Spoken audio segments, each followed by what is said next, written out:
When the first Sumerian tablets were pulled from the soil near ancient Eridu, something unusual appeared in their lines of cuneiform. They spoke of a world shaken, not by storms or earthquakes alone, but by a conflict said to involve the Anunnaki themselves. These tablets describe land cracking, skies darkening, and cities trembling as if the earth had been struck by forces no one fully understood. And tucked into those quiet clay lines is a simple but haunting idea that Earth was damaged during a war among beings the Sumerians believed shaped the foundations of their world. Welcome. I'm genuinely glad you're here. If it's late for you, or if your mind's been restless today, take a moment to settle. You've shown up for something peaceful and absorbing, and I'm grateful to be keeping you company tonight. The story of this so-called Anunnaki war doesn't come from one grand myth. It comes from many small pieces: temple hymns, royal letters, disaster, accounts, and archaeological layers that show sudden burning or abandonment around 2200 BCE. Most historians see these as signs of drought or political collapse. But the Sumerians themselves framed these shocks as the result of conflict among their gods. Some modern researchers treat those descriptions as metaphors for natural disasters. Others suggest they might reflect memories of something more deliberate, more violent, and now lost to time. Both readings deserve space because both try to make sense of why the land changed so dramatically. And here tonight, we're not trying to prove one side right or wrong. We're here to walk through the questions slowly. The Sumerians believed everything moved in cycles: creation, rise, disruption, renewal, and their stories reflect that rhythm. When they wrote about damage to Earth, they weren't just describing geology. They were wrestling with cause and meaning, with power and consequence. Before we go deeper, take a small breath. Let your shoulders drop a little. Wherever you're listening from, a couch, a bed, a quiet room, let yourself get just a bit more comfortable. You're safe to unwind here. And if this kind of slow, thoughtful exploration helps you rest, a like or subscribe helps others find it too. Thank you for that. Now picture this: the southern plains of ancient Sumer under a calm night sky. Warm breezes moving across the fields. The sound of water slipping through canals. Above everything, bright constellations the Sumerians trusted as signs of order in a world that often felt fragile. People looked up at those same stars and tried to understand why the earth sometimes shook, why seasons failed, why cities suddenly declined. Their explanations blended careful observation with story, faith, and memory. As we begin this journey together, we start where they did, with the world before the conflict, before the wounds, before the tablets that tried to remember what happened. Long before the first tablet spoke of kings or conflicts, the southern plains of Mesopotamia formed a landscape that was still searching for its identity. When the Tigris and Euphrates began shifting their channels across this vast delta, they carried silt from the northern mountains, spreading it slowly across the lowlands. Standing there in that early age, you would feel the ground soften beneath your feet after floods, smell the mineral-rich mud warming in the sun, and hear nothing but wind sliding over open water. The air carried a mixture of river coolness and desert heat, a balance that shaped everything to come. And above it all, stars hung unbroken, watching the region transform year after year, century after century, long before anyone called it Sumer. When the climate leaned cooler around 6000 BCE, rainfall patterns in the north increased, sending heavier flows downstream. Across the plain, fresh channels carved through marshlands, creating pockets of fertile soil that would later support some of the earliest fields ever tended by human hands. The land wasn't settled yet, but it was preparing, gathering the raw ingredients for a civilization that would one day shape stories of gods, kings, temples, and wars. You can imagine standing on a raised patch of dry ground and seeing nothing but shimmering water in the distance, reeds rising like green walls, and birds cutting smooth arcs through the sky. It feels almost untouched, because in many ways it is, a world just before memory begins. Across these wetlands, sunlight reflected off broad, still pools. Temperature differences between day and night created steady breezes, carrying the scent of water plants and damp earth. Geological studies show that the region sat only 2 to 3 meters above sea level at the time, meaning tides and river surges shaped its rhythms. This wasn't yet a land of ziggurats or writing, but a place defined by cycles, flooding, settling, drying, renewing, and perhaps this slow, patient transformation taught early people the value of watching carefully, of learning from patterns, of trusting that the world speaks through repetition. Those qualities later shaped the Sumerian worldview itself. Carved by shifting rivers, the land created natural corridors that early groups followed.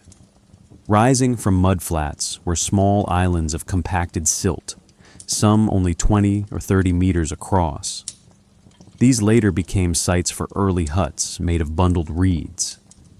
Excavations at areas like Tel el-Weli reveal layers of early occupation dating to around 6500 BCE, with traces of woven mats, simple hearths, and early attempts at organized living. The air in such places would have carried the faint scent of cooking grains, burning reeds, and the warm presence of bodies gathered together in the evening light. When the moon rose, its reflection shimmered across shallow waters, giving travelers a sense of orientation long before written maps existed. Long before there were kings claiming to serve the Anunnaki. The sky itself served as the first teacher. Stars set predictable paths across the horizon, marking seasons in ways the land sometimes concealed. Around this time, the constellation later identified with Taurus would rise just before dawn in the planting season, and the people who watched it grew to trust its appearance. Maybe they didn't yet assign mythic stories to these patterns, but they relied on them. Evidence suggests that early settlers planted near naturally receding floodwaters, using moisture trapped beneath surface layers to keep grains alive.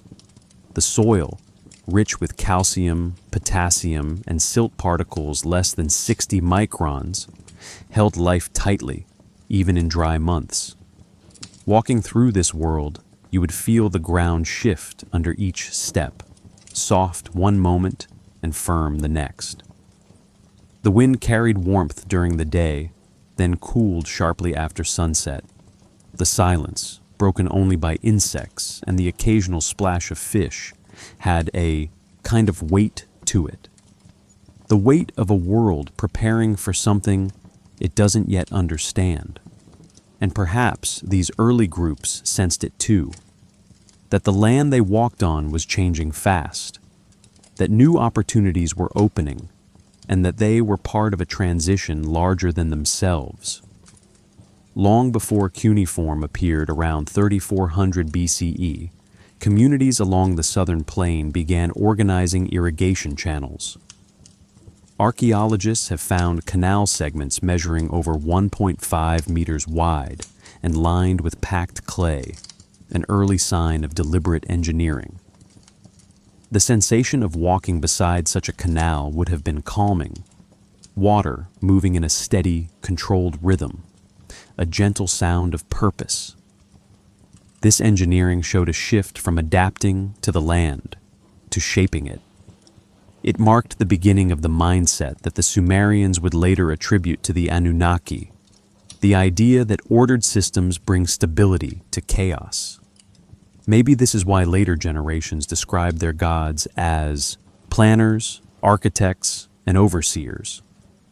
In the earliest age, people learned that water defined their survival. They saw how too much destroyed fields and too little brought hunger. The balance was delicate, almost sacred. When the later myths speak of Earth damaged by conflict, part of that memory might come from this early relationship with the environment, a world that gave life generously, but also reclaimed it without warning. The night sky, unpolluted and vast, guided them through all of this. When the Milky Way stretched overhead, it resembled a great river of light, mirroring the world below. The Sumerians would later call it the River of Heaven. But even before names were attached, people must have felt its presence.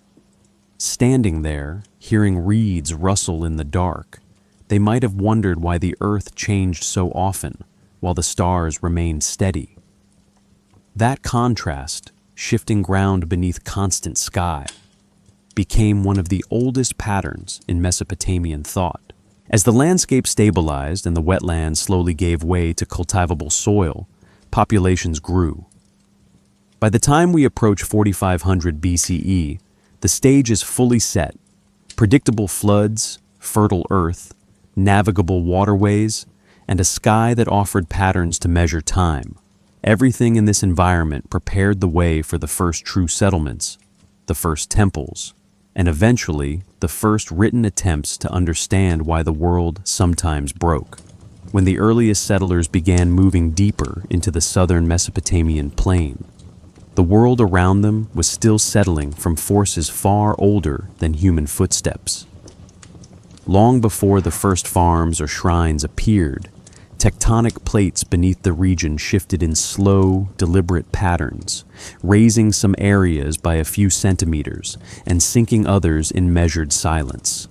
Standing on that land in its early state, you would feel the faint give of soft alluvium beneath your feet, smell the mixture of damp clay and warm river water, and sense the steady presence of a landscape finding its equilibrium.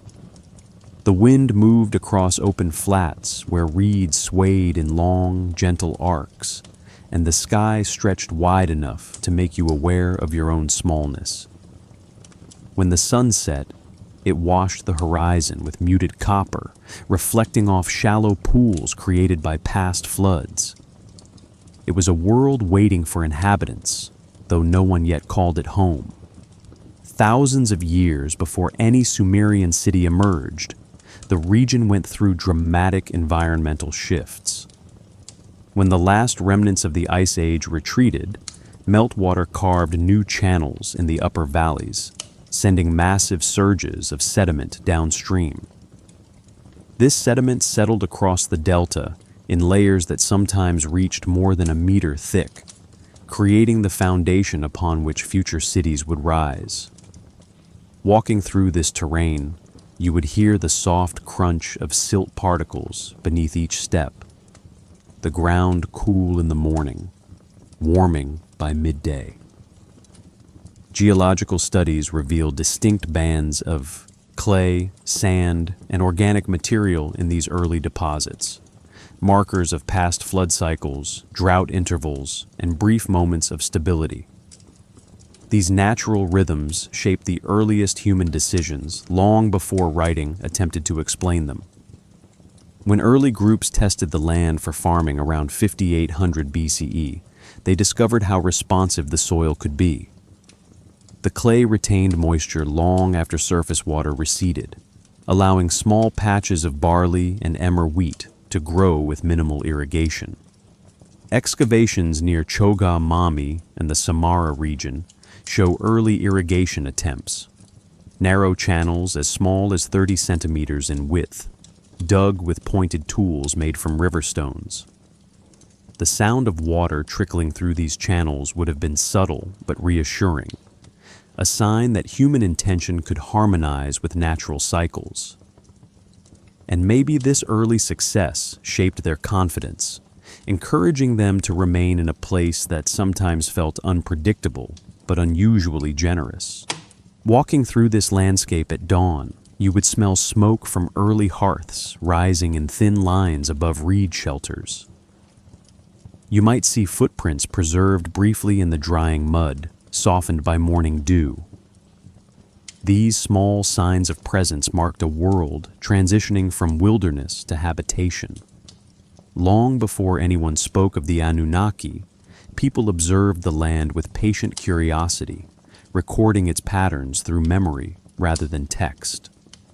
They watched how the rivers moved, how tides shifted, how stars rose and set along the same paths year after year. And perhaps these observations laid the groundwork for the later belief that cosmic order and earthly stability were deeply connected. Across the floodplain, water levels changed with the seasons. During peak river discharge, low-lying areas disappeared beneath shallow lakes that stretched for kilometers. In dry months, the land cracked into mosaic patterns, each piece bordered by thin lines of baked clay. You can imagine pressing your thumb against one of those tiles, feeling its rough texture, sensing the heat stored in it from the midday sun. Archaeologists measuring these sediment layers found salt concentrations increasing toward the surface, evidence of slow evaporation cycles that would later challenge farmers. Yet even with these obstacles, people remained. Something about this land kept drawing them back. Long before temples rose, stars were the most consistent guides. At that time, the night sky held a degree of clarity that we rarely experience today. The band of the Milky Way cut across the darkness like a pale river, and constellations appeared with sharp edges. When Orion rose in the winter months, its stars hovered just above the horizon line, reflecting subtly on waterlogged fields. These celestial transitions marked times for planting, harvesting, and movement. And maybe the predictability of the sky offered comfort in a world where the earth itself shifted unpredictably. In later myths, the Anunnaki were described as beings who established order after chaos. But here, in this early world, the only true order came from the stars. Excavations at early Ubaid sites, such as Eridu's earliest layers, reveal circular huts measuring roughly 4 to 5 meters across, built from bundled reeds and coated with mud plaster. These structures remained cool inside, thanks to the insulating properties of wetland materials. Entering one of these huts, you would feel the temperature drop noticeably. Hear the soft rustle of reeds as the wind moved through outer layers, and smell the faint sweetness of marsh plants drying on the walls. These sensory memories are the first hints of a settled community. Modest, practical, deeply connected to the environment. Maybe this grounded simplicity is why later generations looked back with such reverence. Before kings and gods shaped their narratives, early people shaped their lives with observation and adaptation. They witnessed the land's cycles not as punishment or blessing, but as the natural rhythm of existence.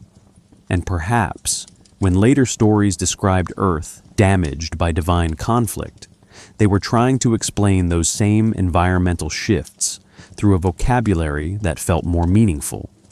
It is possible that myths preserved emotional truths even when physical explanations remained incomplete.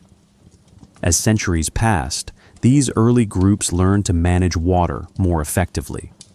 They built small dikes from packed earth, some still identifiable by compacted soil layers measuring 20 to 25 centimeters deep. These constructions diverted seasonal floods and opened new areas for cultivation. The world was changing, not through dramatic disasters yet, but through gradual shaping. People were learning to collaborate with the land rather than merely survive it. Each improvement invited population growth, and each generation added a new layer to the unfolding human story. When we look at this era now, it feels calm, unhurried, almost peaceful compared to the conflicts described later in Sumerian texts. The earth was not yet wounded by wars of gods or men. It was simply alive and changing, preparing for the civilizations that would one day rise from its soil. And as this early world grew more stable, it created the perfect foundation for something unprecedented: permanent settlements, shared belief systems, and the worldview that would eventually shape the earliest myths of the Anunnaki. And that brings us gently toward the next step on this journey, where the first signs of organized Sumerian life begin to take shape. When the Tigris and Euphrates settled into the courses we recognize from early maps, they were not gentle rivers. They shifted, split, merged, and wandered across the plain in long, sweeping curves. Standing near their banks in that early age, you would hear the deep, steady sound of water pushing against mud, smell the sharp freshness of minerals stirred up from distant mountains, and feel mist cooling your skin even in the heat of afternoon. Long before cities appeared, these rivers sculpted the land with movements so gradual and persistent that human eyes barely noticed them. Yet every change set the stage for the civilization that would one day claim this territory as home. When the climate warmed around 5000 BCE, melting snows in the north increased the river's annual floods. Water spread across the plain in wide sheets, sometimes covering more than 10 kilometers of lowland during peak overflow. The silt carried in those floods settled in fine layers, particles less than 40 microns in diameter, leaving the ground packed with nutrients. If you pressed your hand into that soil after a flood, it would feel cool, dense, almost silky. This was not just land being replenished, it was land being rewritten. Perhaps this slow rewriting is what later inspired Sumerian stories about God shaping the earth, for the physical evidence shows a world constantly molded by forces far larger than any community living upon it. Across these wetlands, reeds grew thick, some reaching nearly 3 meters in height. They rustled in unison whenever wind swept in from the Gulf, producing a soft, rhythmic sound like distant breathing. People traveling through the area would hear this long before seeing anything else. Archaeological surveys show that reed beds expanded and contracted with water levels, creating natural zones of shelter and resources. Maybe this shifting boundary between water and land shaped early ideas about liminality, about spaces that were neither one thing nor another. Later myths describing portals, thresholds, or divine crossings may have roots in these early sensory experiences. Long before canals and cities took form, the rivers taught people the first rules of survival. Water arrives suddenly. Water retreats slowly. Water nourishes everything it touches. That knowledge became the background rhythm of their lives. Excavations in the Eridu basin reveal sediment layers showing alternating flood and drought cycles occurring roughly every 40 to 60 years. These cycles were recorded in the soil long before they were recorded in writing. When the drought phases arrived, the earth cracked in long patterns that stretched for meters, their edges curling upward in the heat. If you stepped on one, it would break with a low, brittle sound. When floods returned, those same cracks filled with water and vanished beneath new layers of silt. The land remembered, even if people did not. When stars rose over this shifting world, they appeared sharper than you might expect. The dry season reduced humidity, allowing constellations to shine with extraordinary clarity.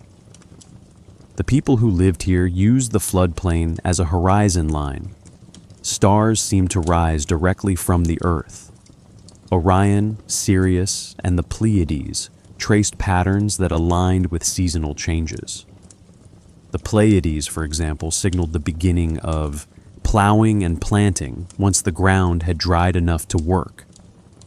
Even before formal astronomy, these observations guided survival.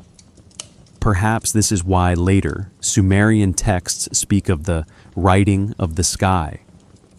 The idea that the heavens carried messages about how to live. The messages were practical first, spiritual later. Walking along an early riverbank, you would notice more than just water. You would feel the fine grit of wind-blown sand collecting in your sandals. You would hear birds feeding in the shallows, the soft plop of fish disturbing the surface, and the low hum of insects rising in waves.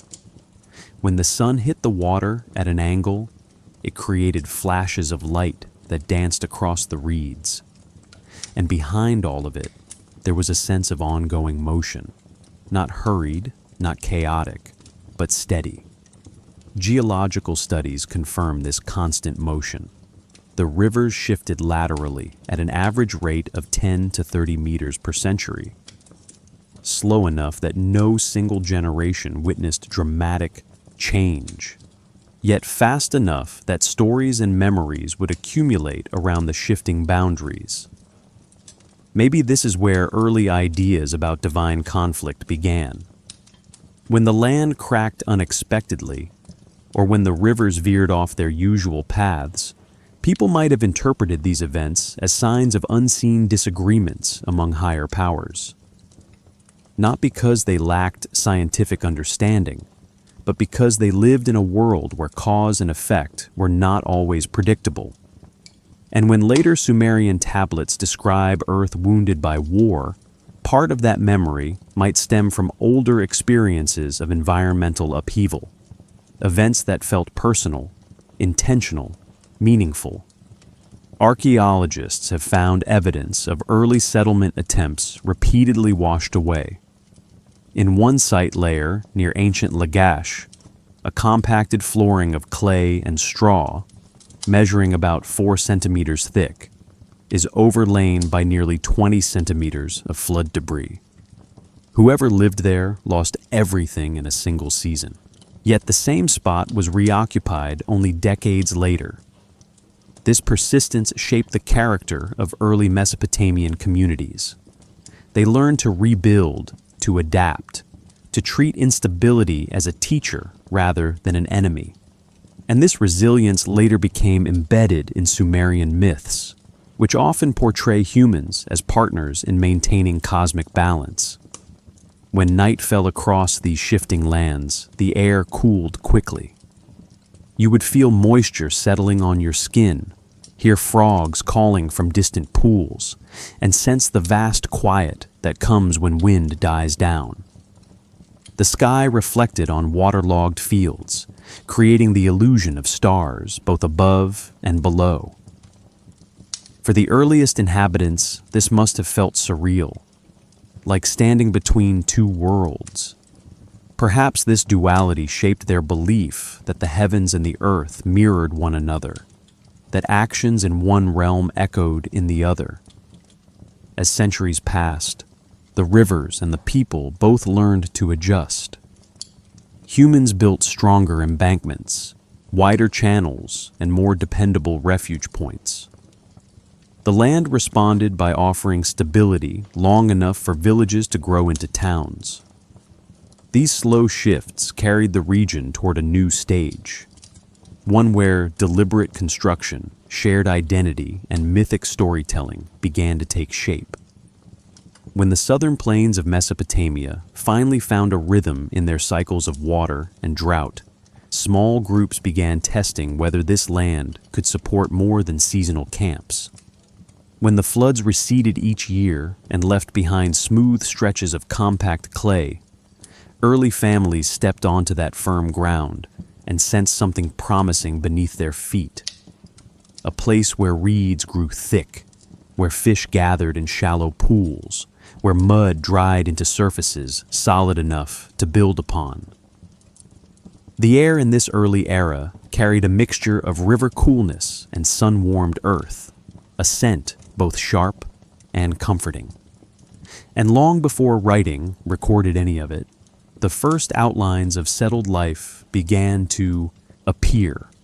Across the plain, archaeological layers from around 5500–5000 BCE reveal clusters of circular dwellings, each roughly 4 to 6 meters in diameter.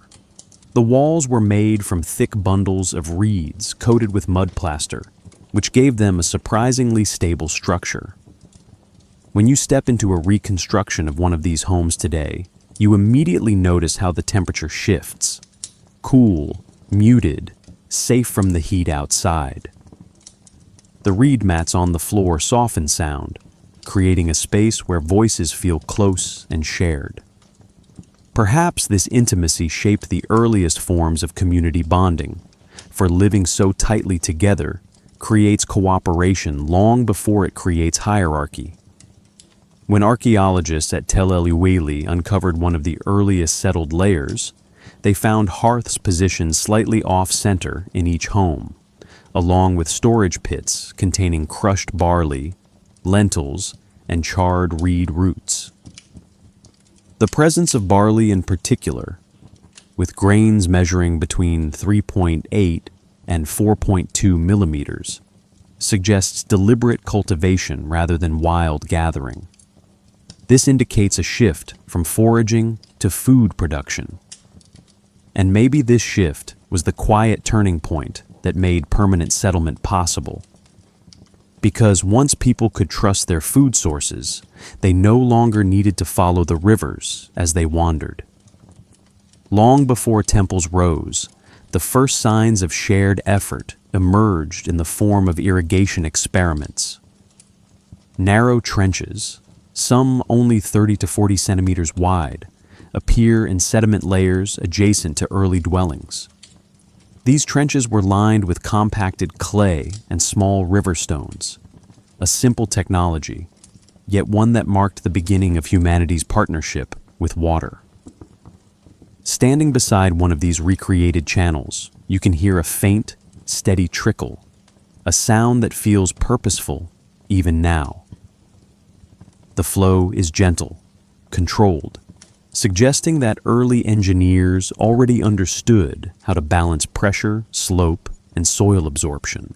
Scholars debate whether these channels were seasonal or year-round, but the intention behind them is unmistakable, shaping the land to support a growing population. Walking through one of these early settlements, sensory details build a vivid picture. You would feel the rough texture of reed walls, smell the faint sweetness of drying fish set on elevated racks, and hear the soft thud of woven baskets dropping harvested grain into storage pits. Children likely moved between homes with ease, following footpaths imprinted in the clay. At night, the stars reflected on shallow pools left behind by retreating floodwaters, creating the impression of a sky both above and below. And perhaps this visual doubling, stars mirrored on Earth's surface, inspired early thoughts about the connection between realms. Archaeological dating methods, such as thermoluminescence and radiocarbon analysis, place many of these settlements firmly within the Ubaid period, c. 5500–4000 BCE. The Ubaid, people introduced a level of standardization to pottery, architecture, and tool production that points to shared cultural identity rather than isolated households. Pottery shards found in these early communities include bowls with rim diameters between 18 and 22 centimeters, decorated with dark geometric patterns. These patterns appear consistently across sites separated by dozens of kilometers, which suggests long-distance communication and shared meaning. Scholars debate whether this was cultural diffusion or deliberate coordination among groups who recognized themselves as part of something larger. Maybe this is where the earliest seeds of Sumerian identity formed. Not through myth or writing, but through daily cooperation, shared technologies, and the steady rhythm of communal life. Some anthropologists argue that village-level cooperation laid the groundwork for later religious and political organization. Others believe the motivation for settlement was primarily environmental. The truth likely sits between these theories. A landscape that offered both opportunity and challenge required people to work together, and from that cooperation emerged structures, physical and conceptual, that shaped later civilization.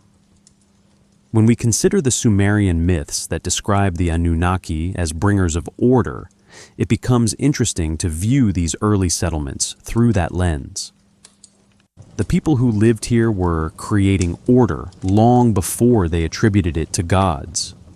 They leveled ground for homes, designed storage pits for grain preservation, and developed early canal systems to buffer themselves from the unpredictable rivers.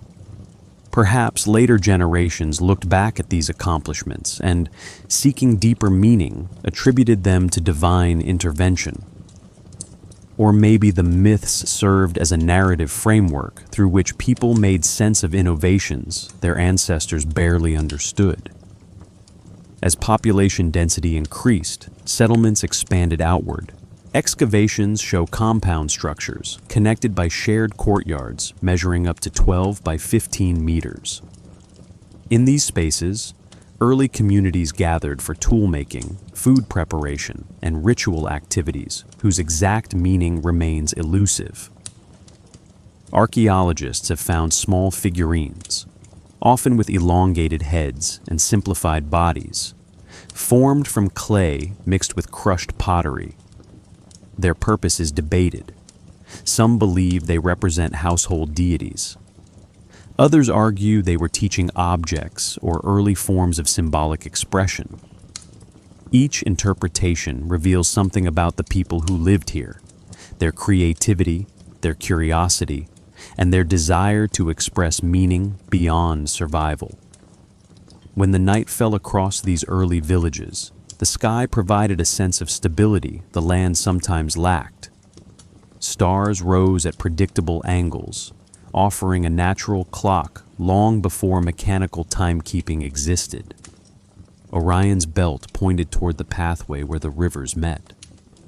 The Pleiades shimmered, over marshes where reeds swayed in slow, rhythmic patterns.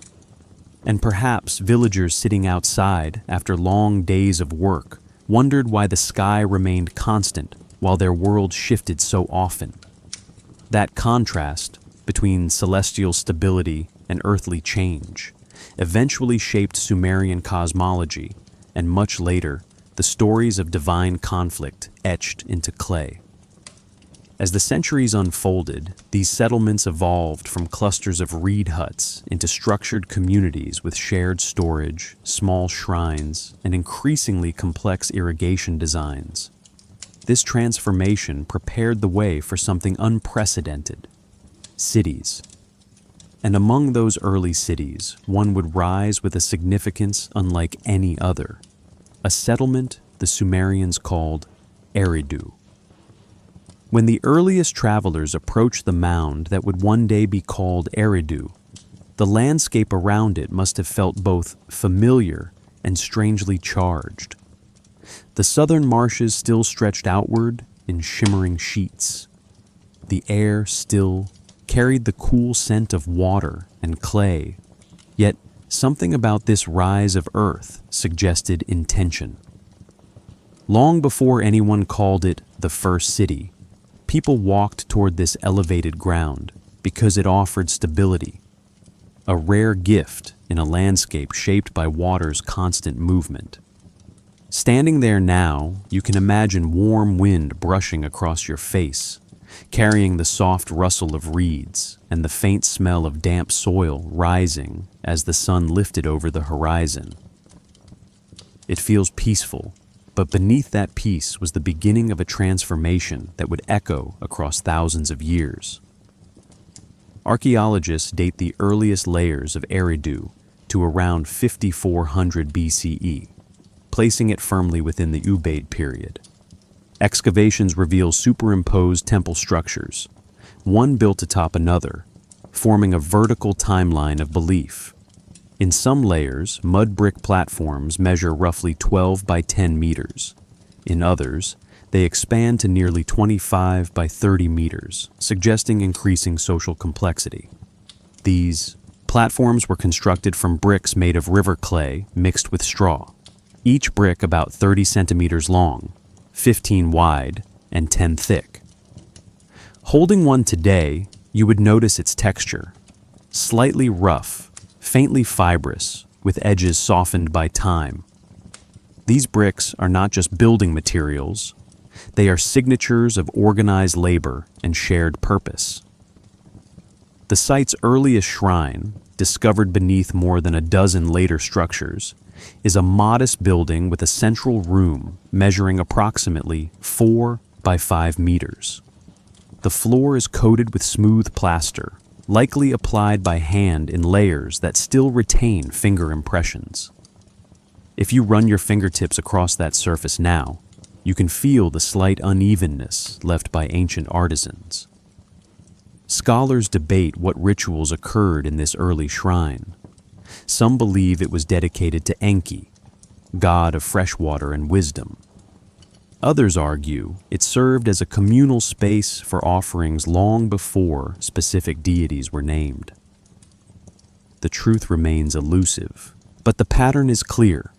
Eridu was built layer upon layer, each generation honoring the space in its own way. When the Sumerians later wrote that Eridu was the place where kingship descended from heaven, they were expressing reverence for this deep continuity. The site's longevity, spanning nearly 3,000 years, reflects a cultural memory so strong that the land itself became sacred. Standing on the mound today, you can see the remains of stepped platforms rising gently under the sun. Wind carries fine dust across the old walls, smoothing edges the way water smooths stones in a river. Perhaps this smoothing, this gentle wearing away, mirrors the way stories evolved as generations passed, details softening, meanings deepening, until myth and memory intertwined. In 1938, archaeologist Fuad Safar arrived at the low mound known as Tel Abu Shahrin, guided by local accounts of unusual fragments found after seasonal floods. The morning air was cool, carrying the scent of a damp clay, and the ground still glistened from rain the night before. As Safar walked across the site, he noticed small pieces of plaster and brick scattered near a shallow depression, signs that something lay beneath. Safar and his team began clearing the area with wooden tools to avoid damaging anything fragile. As they removed the top layer of soil, the outline of a rectangular structure emerged. The walls were surprisingly intact, rising about 40 centimeters from the ground, their plaster coating still visible in patches. In the center of the room, they uncovered a low platform made of compact clay. The light hit the surface at an angle, revealing faint impressions and leftover pigments. Safar realized he was looking at one of the earliest known temple floors in Mesopotamia. The structure's measurements, roughly 4.2 meters by 5.1 meters, matched what scholars predicted early shrines would look like. But until this moment, no one had found one so well preserved. By the end of the day, Safar knew the significance of the discovery. The plaster, the layout, the central platform, all pointed to a ceremonial function. This was not a house, nor a storage space, but something meant for gathering, offering, remembering. And as the sun set over the marshland, the color of the clay deepened into warm amber, revealing the quiet dignity of a place that had held meaning for thousands of years. Walking across Eridu's layers, you can see how each temple iteration grew in size and complexity. One structure features buttressed walls that rise nearly a meter high in some surviving areas. Another includes a recessed niche, likely used for placing offerings. These architectural choices reveal something significant. People were refining their understanding of sacred space. They were learning how to shape environments that felt protective, meaningful, aligned with cosmic order. Scholars debate the purpose of these early temples. Were they homes of gods? Communal meeting halls? Early forms of administrative centers? The evidence supports all three interpretations. Maybe the lack of a single meaning reflects the complexity of early community life, when spiritual, social, and practical concerns intertwined. Perhaps this flexibility is why Eridu endured so long. Its sacredness could adapt to the needs of each generation. Standing at the site today, the quiet is almost profound. You hear wind moving through distant reeds, the faint hum of insects, and the occasional call of a bird crossing the marshes. The ground underfoot feels warm and slightly uneven, shaped by thousands of years of rebuilding, erosion, and time. When you look up, the sky stretches in a broad arc, mirroring the open courtyards that once hosted gatherings. The stars that now rise over Eridu follow the same paths they did 6 millennia ago. Orion still climbs the eastern horizon. The Pleiades still shimmer faintly above the plain. These cosmic constants framed early rituals and helped people mark seasons, offerings, and festivals. Perhaps this alignment between earth and sky, between temple and cosmos, explains why later Sumerian texts described Eridu as the origin point of divine order. The stories claim that before conflicts shattered the balance of the world, this was the place where harmony first emerged. Maybe that belief grew from the physical reality of the site, a stable mound in an unstable landscape, a rising platform in a world shaped by floods, a place where generations return to build and rebuild again. The more archaeologists uncover, the more questions emerge. Why was Eridu abandoned after flourishing for so long? Why did newer cities like Uruk eclipse it? And how did memories of this sacred place influence later myths about the Anunnaki and their role in shaping Earth's fate? These unanswered questions continue to guide research, inviting us deeper into the story. When the first temples began rising above the flat plains of southern Mesopotamia, the world surrounding them was still quiet enough to feel ancient light settling on the land. Morning sun warmed the mud brick walls, releasing the faint earthy scent of clay and straw. Reed mats rustled softly in the wind, and the slow movement of the Euphrates carried cool air across open courtyards. Standing at the base of one of these early structures, you would feel the temperature shift as you stepped from sunlight into shaded alcoves, where plastered walls held a muted stillness. And in that stillness, the shape of something new was emerging, a system of meaning that would grow from modest shrines into the monumental religious architecture of Sumer. When archaeologists excavate temple foundations from the Ubaid and early Uruk periods, they often find multiple building phases layered directly atop one another. A small altar room measuring 4 by 6 meters might have a larger successor above it, spanning nearly 10 by 20 meters. These dimensions reveal not only architectural evolution, but social transformation. Increased wall thickness from roughly 30 centimeters in early phases to 50 to 60 centimeters later suggests larger gatherings, greater structural needs, and more participants in ritual life. Maybe this growing scale reflects shifting beliefs. early communities seeing themselves not merely as families or villages, but as parts of a larger cosmic story shaped by divine forces.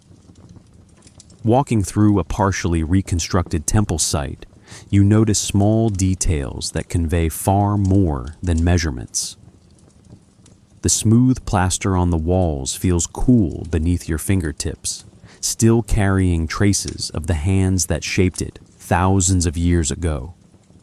The packed earth floors retain subtle depressions, the places where ritual paths were walked, where offerings were placed, where people paused to listen. Light filters into these rooms at sharp angles, illuminating dust suspended in the air and giving the impression that time is being held gently, momentarily, in place. Perhaps this interplay of light and shadow inspired the early Sumerians' belief that temples served not only physical functions, but metaphysical ones. When the Sumerians later described their temples as houses of the gods, they meant more than simple residences. Texts from Eridu, Uruk, and Nippur portray divine dwellings as centers of cosmic order. Some scholars argue that early temples were administrative hubs that stored grain, managed labor, and distributed goods. Others believe the primary purpose was ritual, ensuring harmony between human activities and the cycles of nature. The evidence supports both views. Storage pits, altars, offering tables, and clay accounting tokens all appear in the same structures.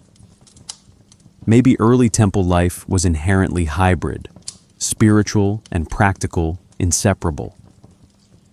A notable discovery at early Uruk levels includes the so-called White Temple foundation, where layers of gypsum plaster were applied to exterior walls. When sunlight struck this surface, the building gleamed. If you were standing there, the brightness would be almost startling, a visual reminder that sacred structures were meant to be seen from afar. The plaster itself, containing fine grains of crushed gypsum less than 1 millimeter wide, reflects a high level of technical skill. Scholars debate whether this brightness symbolized purity or acted as a beacon for travelers crossing the plain. Either way, it made temples not just places of worship, but landmarks, literal and symbolic points of orientation. Around 4100 BCE, during the early Uruk period, a group of community members gathered inside a modest temple room measuring about 8 by 12 meters. The air was warm, scented with burning reeds and the faint aroma of barley beer placed in small bowls along the walls. Clay lamps cast soft light across the plaster, creating elongated shadows.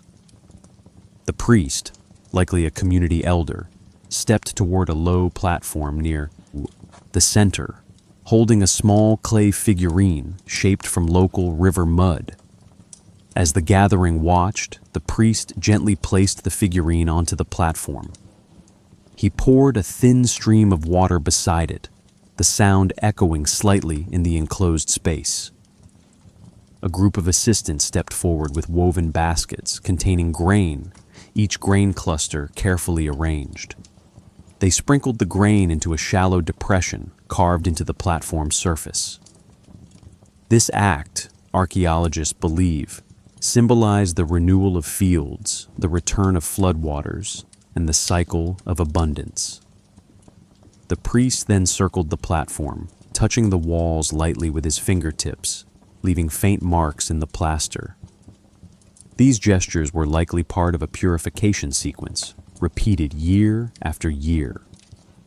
Outside, someone beat a slow rhythm on a clay drum, and the vibration carried into the temple's core. When the ritual concluded, the people left the figurine and the grain offering behind, allowing the room to settle back into silence. Over time, these simple actions accumulated, leaving layers of soot, compacted grain dust, and faint discoloration on the plaster. Thousands of years later, archaeologists would find these traces and reconstruct Not the word spoken, but the intention, a desire for balance between land, water, sky, and community. The more archaeologists uncover, the more these early temples reveal about the shifts in worldview that eventually gave rise to fully developed Sumerian religion.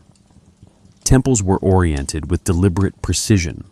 Some alignments point toward solstice sunrises, others face specific star risings.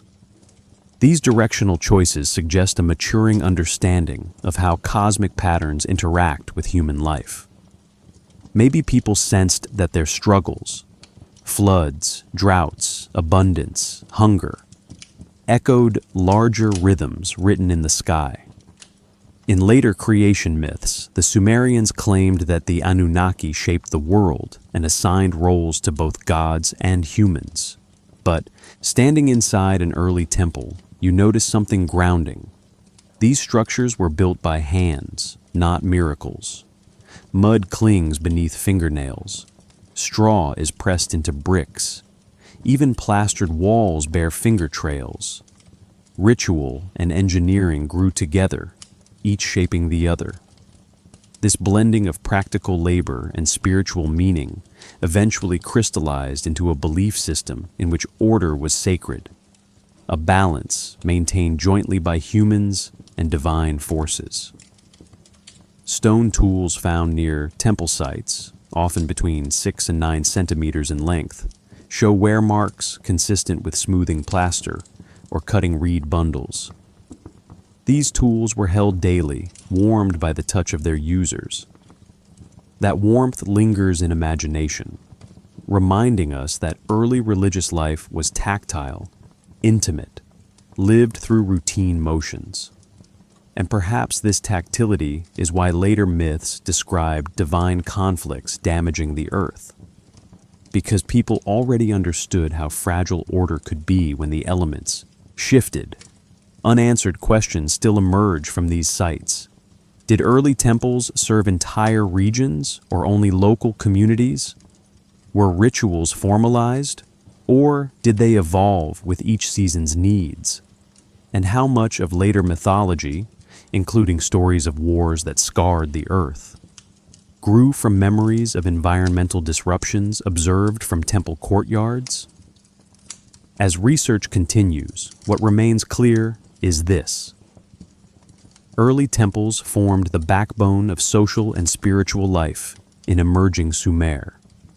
They marked the transition from scattered settlements to structured communities, from seasonal rituals to cosmic narratives, from practical engineering to theological symbolism. When the settlement that would become Uruk began to rise from the plains, the landscape carried a charged stillness, as if the earth itself were holding its breath before a major turning. Morning light spread gently across the broad, flat horizon, revealing clusters of mud brick homes, reed fences, and newly shaped streets. You would hear the distant calls of herders, the splash of oars moving through nearby canals, and the muffled rhythm of workers mixing clay. The air smelled of damp earth, smoke from cooking fires, and the sweetness of date palms ripening near irrigation channels. Long before Uruk grew into a city of tens of thousands, these early sensations defined daily life, grounding people in routines that shaped the first true urban identity on Earth. Archaeological layers from around 4000 to 3500 BCE show Uruk expanding rapidly. Houses shifted from circular to rectangular forms, measuring roughly 4 by 6 meters at first, and later extending to nearly 8 by 12 meters as families grew and workshops formed. Walls thickened to about 50 centimeters, built from standardized mud brick molds, an innovation that allowed large-scale construction. Walking between these early structures, you would feel variations in temperature as you moved from open courtyards into shaded corridors where plaster-coated walls held coolness even under intense midday sun. These sensory contrasts defined urban living long before the word city existed. When researchers uncovered the Iana district, one of Uruk's earliest sacred and administrative complexes, they found architectural forms unlike anything preceding them. Massive platforms, some measuring more than 80 by 50 meters, rose from carefully leveled foundations. These platforms supported temples, storage areas, and gathering spaces that required thousands of labor hours to build. Perhaps the most striking discovery was the presence of decorative clay cones inserted into plastered walls, forming geometric patterns in colors of white, black, and red. When sunlight struck these mosaics, they reflected with a subtle glow, creating a sophisticated aesthetic long before monumental stonework dominated the region. The tactile sensation of running a hand across these surfaces today reveals tiny temperature shifts where different colored cones retain heat differently, evidence of both artistry and engineering. Uruk's expansion didn't happen randomly. Canal systems, some more than 3 kilometers long and up to 6 meters wide, directed water to fields and homes. These canals created a network of movement. Boats carrying grain, fish, pottery, and reeds glided between neighborhoods.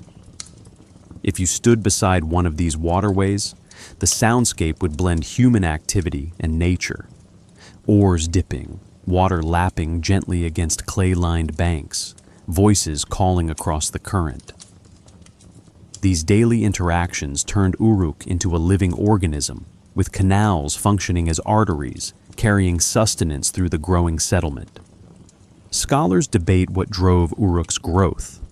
Some propose that increasing agricultural yields allowed populations to cluster more densely. Others argue that religious centers attracted people from surrounding regions. Still others believe that technological innovation, particularly in pottery production and textile work, created economic opportunities that drew families toward the city. The evidence supports all these interpretations to varying degrees. Perhaps the most compelling explanation is a combination: environmental opportunity, spiritual magnetism, and technological advancement working together. That blend mirrors the hybrid nature of early Sumerian culture itself: practical and mystical, local and cosmic, grounded and aspirational. Walking through a reconstructed street scene from early Uruk, you would notice not just buildings, but people's movements. Children running barefoot on packed earth lanes. Farmers carrying baskets woven from reeds along pathways that zigzag between homes. Artisans shaping clay vessels on slow spinning wheels, their fingers leaving faint grooves that still remain visible thousands of years later. Merchants calling out as boats arrive. These small rhythms formed the heartbeat of the city, and maybe it was this steady pulse that later writers romanticized when they described Uruk as a gift from the gods, a place where human ingenuity aligned with divine purpose. When the first writing emerged in Uruk around 3300 BCE, it did not begin as storytelling. It began as accounting. Marks pressed into wet clay tablets measuring roughly 5 by 7 centimeters. These tablets recorded grain quantities, labor assignments, and animal offerings. Holding one today, you would feel its weight, about 100 to 150 grams, and see tiny impressions left by reed styluses. Scholars debate whether these early marks were proto-writing or symbolic tallies. But their purpose was clear: organizing a growing city. And maybe this early administrative precision formed the foundation for later myths about the Anunnaki assigning roles and responsibilities. Practical writing eventually evolved into sacred narrative. As Uruk flourished, monumental structures defined its skyline. The Anu Ziggurat, one of the earliest large-scale stepped platforms, rose in successive stages. Though the earliest stages now survive only as foundations measuring about 40 by 60 meters, standing at the site today evokes a sense of quiet awe. Wind moves across the open plateau, carrying fine dust and the faint scent of old earth. The vastness of the sky presses gently downward, making the remaining platform feel both ancient and intimate. Perhaps this interplay between earth and sky, solid platform against open expanse, inspired the idea that ziggurats served as meeting points between humans and the divine. Unanswered questions still linger. Why did writing develop here and not elsewhere first? What motivated communities to invest so much labor into monumental construction? And how did early experiences of environmental instability, floods, shifting river courses, prolonged droughts, influence the city's rituals and stories? Each discovery invites more inquiry. The layers of Uruk hold not only artifacts, but memories of a society learning to see itself as part of a larger cosmic order. As we move deeper into the golden age of Sumer, we begin to witness the rise of structured myths, stories linking cities, rivers, temples, and heavens in a single narrative. These stories would one day become the framework through which people interpreted both prosperity and catastrophe, including the tales of conflicts that damage the earth itself. When Uruk entered its golden age, the city stretched farther than the eye could comfortably follow, a mosaic of mud brick homes, bustling courtyards, temple complexes, shaded workshops, and wide canals that shimmered under the sun. Imagine standing at the edge of the Iana district at dawn, your feet pressing into packed clay still cool from the night, while a faint orange glow spreads across rooftops. The air carries the smell of baked bread, warm reeds, and crushed barley. Voices rise as merchants set out their goods, craftsmen open their workshops, and boats begin slipping through canals that reflect the pale morning sky like polished stone. This city pulses with purpose, not hurried, not chaotic, but steady, confident, alive. At its height around 3300 BCE, Uruk may have held between 40,000 and 50,000 people, more than any settlement before it. Archaeological surveys reveal entire neighborhoods planned with remarkable precision. Streets averaging 2.5 to 3 meters wide, drainage channels lined with bitumen-coated bricks, and homes arranged around shared courtyards. If you stepped into one of those homes, you would notice a cool interior lit by light wells, walls coated with fine plaster, and storage jars lined neatly along recessed shelves. These practical architectural details hint at broader cultural values: order, stability, foresight. Maybe this early sense of structure explains why later Sumerians connected their achievements to divine instruction. The belief that such harmony reflected cosmic order rather than human, trial and error. Uruk's technological achievements during this period remain astonishing. The potter's wheel, a simple wooden disc rotating on a vertical axis, allowed craftsmen to shape vessels with smooth symmetry. Archaeologists have found wheel-thrown jars with rim diameters of 18 to 22 centimeters, walls as thin as 5 millimeters in places. Tools recovered from workshops show grooves less than 2 millimeters wide, evidence of precision shaping techniques. These details might feel small, but they represent a leap in efficiency that changed daily life. More storage, better cooking vessels, stronger trade, small innovations rippling outward into monumental change. Imagine walking through Uruk's marketplace at midday. The heat presses gently against your skin, softened by the shade of woven reed canopies hung above vendor stalls. The smell of dates and fresh fish mingles in the air. Artisans display copper tools with edges honed to an almost reflective sheen. Textile. Workers stretch linen threads across wooden frames, their movements repetitive yet rhythmic, a soft tapping sound marking each pull. Scribes sit nearby under shade awnings, pressing symbols into clay tablets to record transactions. You hear the faint clicks of reed styluses meeting wet clay, a sound subtle but persistent. The heartbeat of early writing. In the cool early hours of morning, a young apprentice scribe named Amelu sits beside his teacher near the Iana temple walls. The clay tablet before him feels damp under his fingers, still holding the warmth of the kiln from the day before. Light spills across the courtyard, illuminating the carved cones embedded in the temple facade, red, black, and white, shimmering softly. Amelu begins practicing numerical signs, pressing the narrow tip of his reed stylus into the clay with growing confidence. His teacher nods, then points toward a tablet containing grain records from the previous day. Amelu copies the symbols line by line, shaping the wedge impressions carefully. As he works, priests move past carrying offerings, their footsteps soft on the polished floor. A merchant approaches with 3 baskets of barley, each weighing roughly 30 kilograms, and Amelu is instructed to record the delivery. He measures, notes the quantity, and marks the date using the early calendar notations. His hands move deliberately, clay slightly sticky against his palms.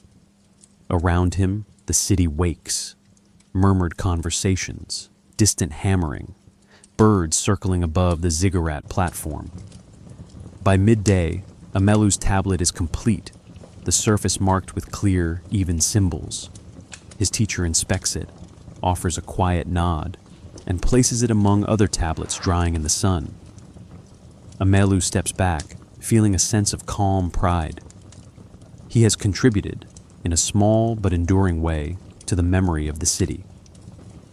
Writing did not simply record numbers, it shaped identity.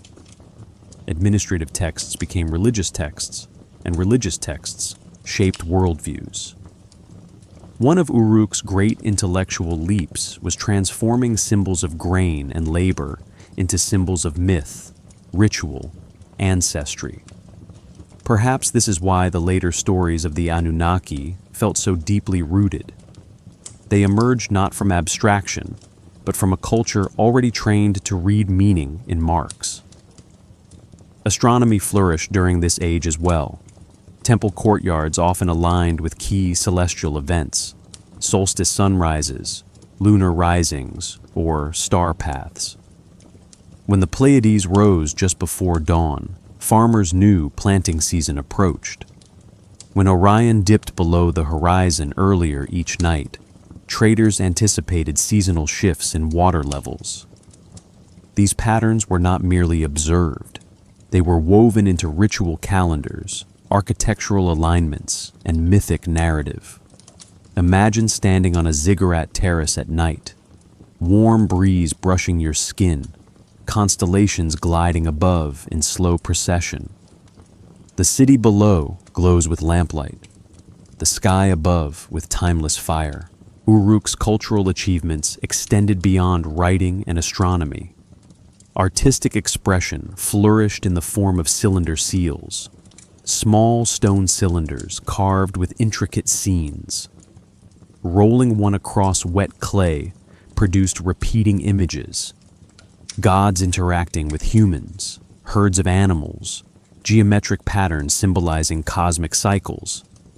Many seals measure around 4 centimeters in height and 2 centimeters in diameter, each carved with extraordinary detail. Holding one today, you feel its weight, cool stone etched with memory. But in the Golden Age, achievements are accompanied by subtle signs of strain. Population density increased, water management grew more complex, labor became more specialized, Scholars debate whether early inequality emerged during this time. Maybe prosperity always carries shadows.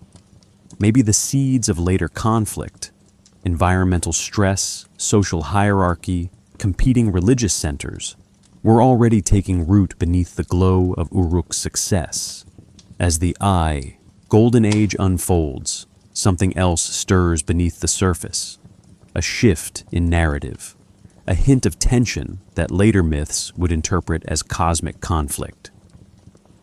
When Sumer entered its Golden Age, the landscape of the southern plains transformed into a network of rising temples, wide courtyards, and early palaces that reflected more than human ambition.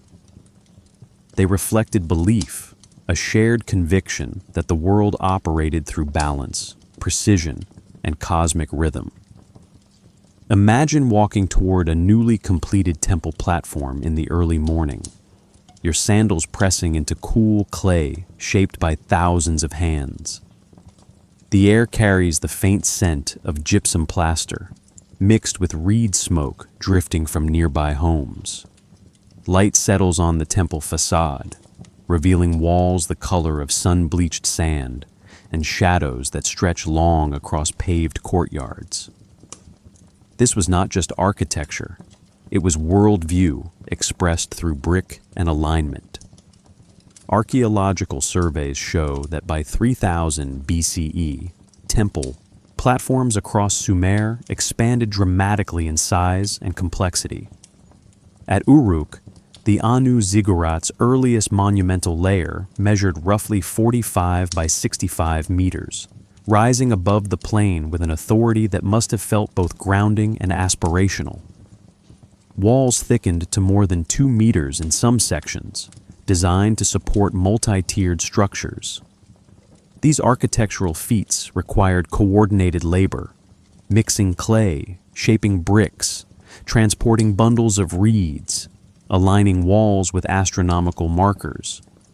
When you touch one of these ancient bricks today, about 30 centimeters long and 10 centimeters thick, you feel its weight, solid yet slightly grainy, a reminder that each piece was molded by human hands before being placed into a structure meant to bridge earth and sky.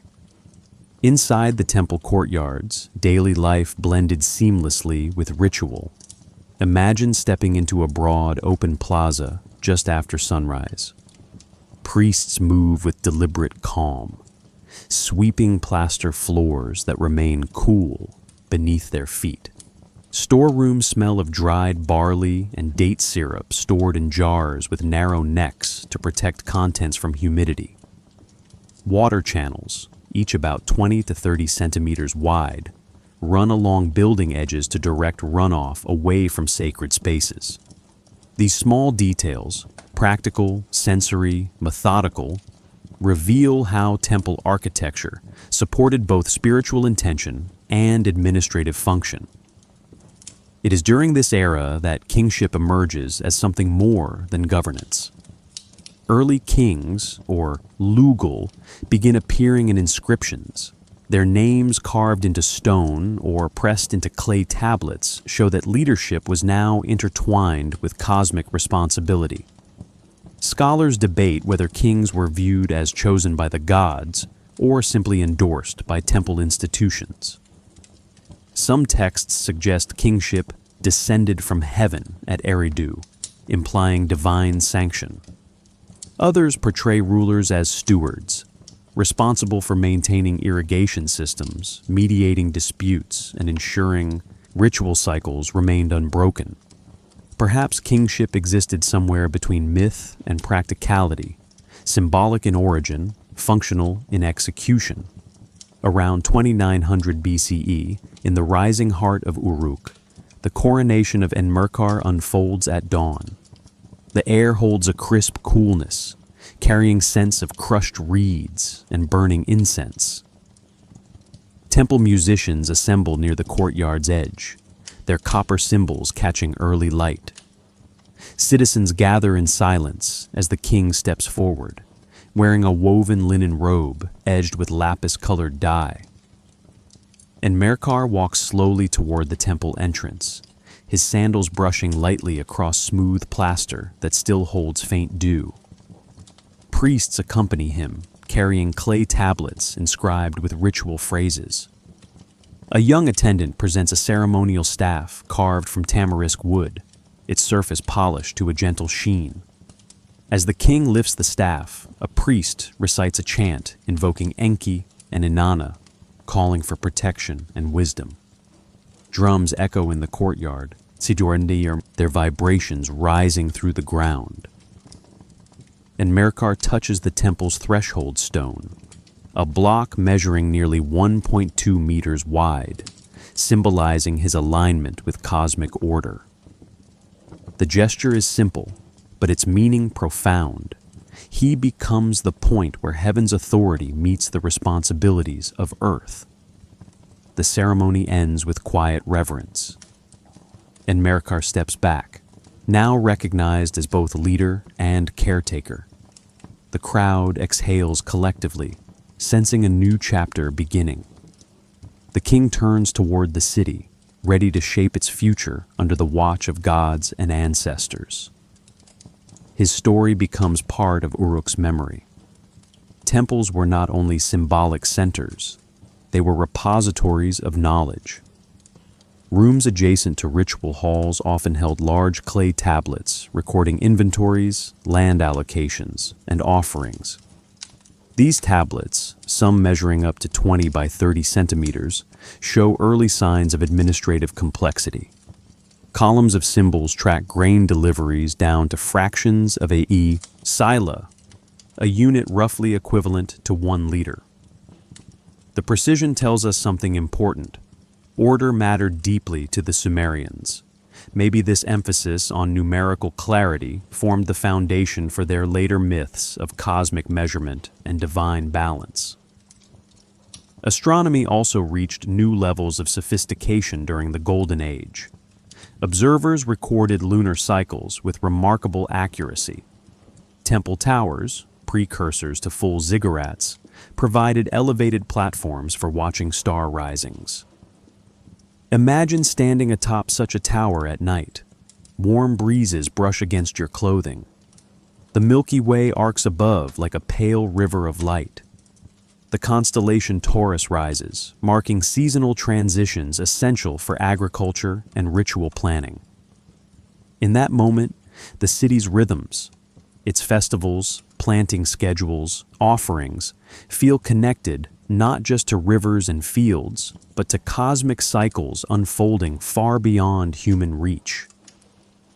Daily life reflected this blend of practicality and cosmic awareness. People prepared meals using stone mortars worn smooth by years of grinding. Weavers stretched threads across wooden looms, their motion steady, producing patterns that echoed temple mosaics. Fishermen cast nets into irrigation channels, pulling them up with a wet rush of sound.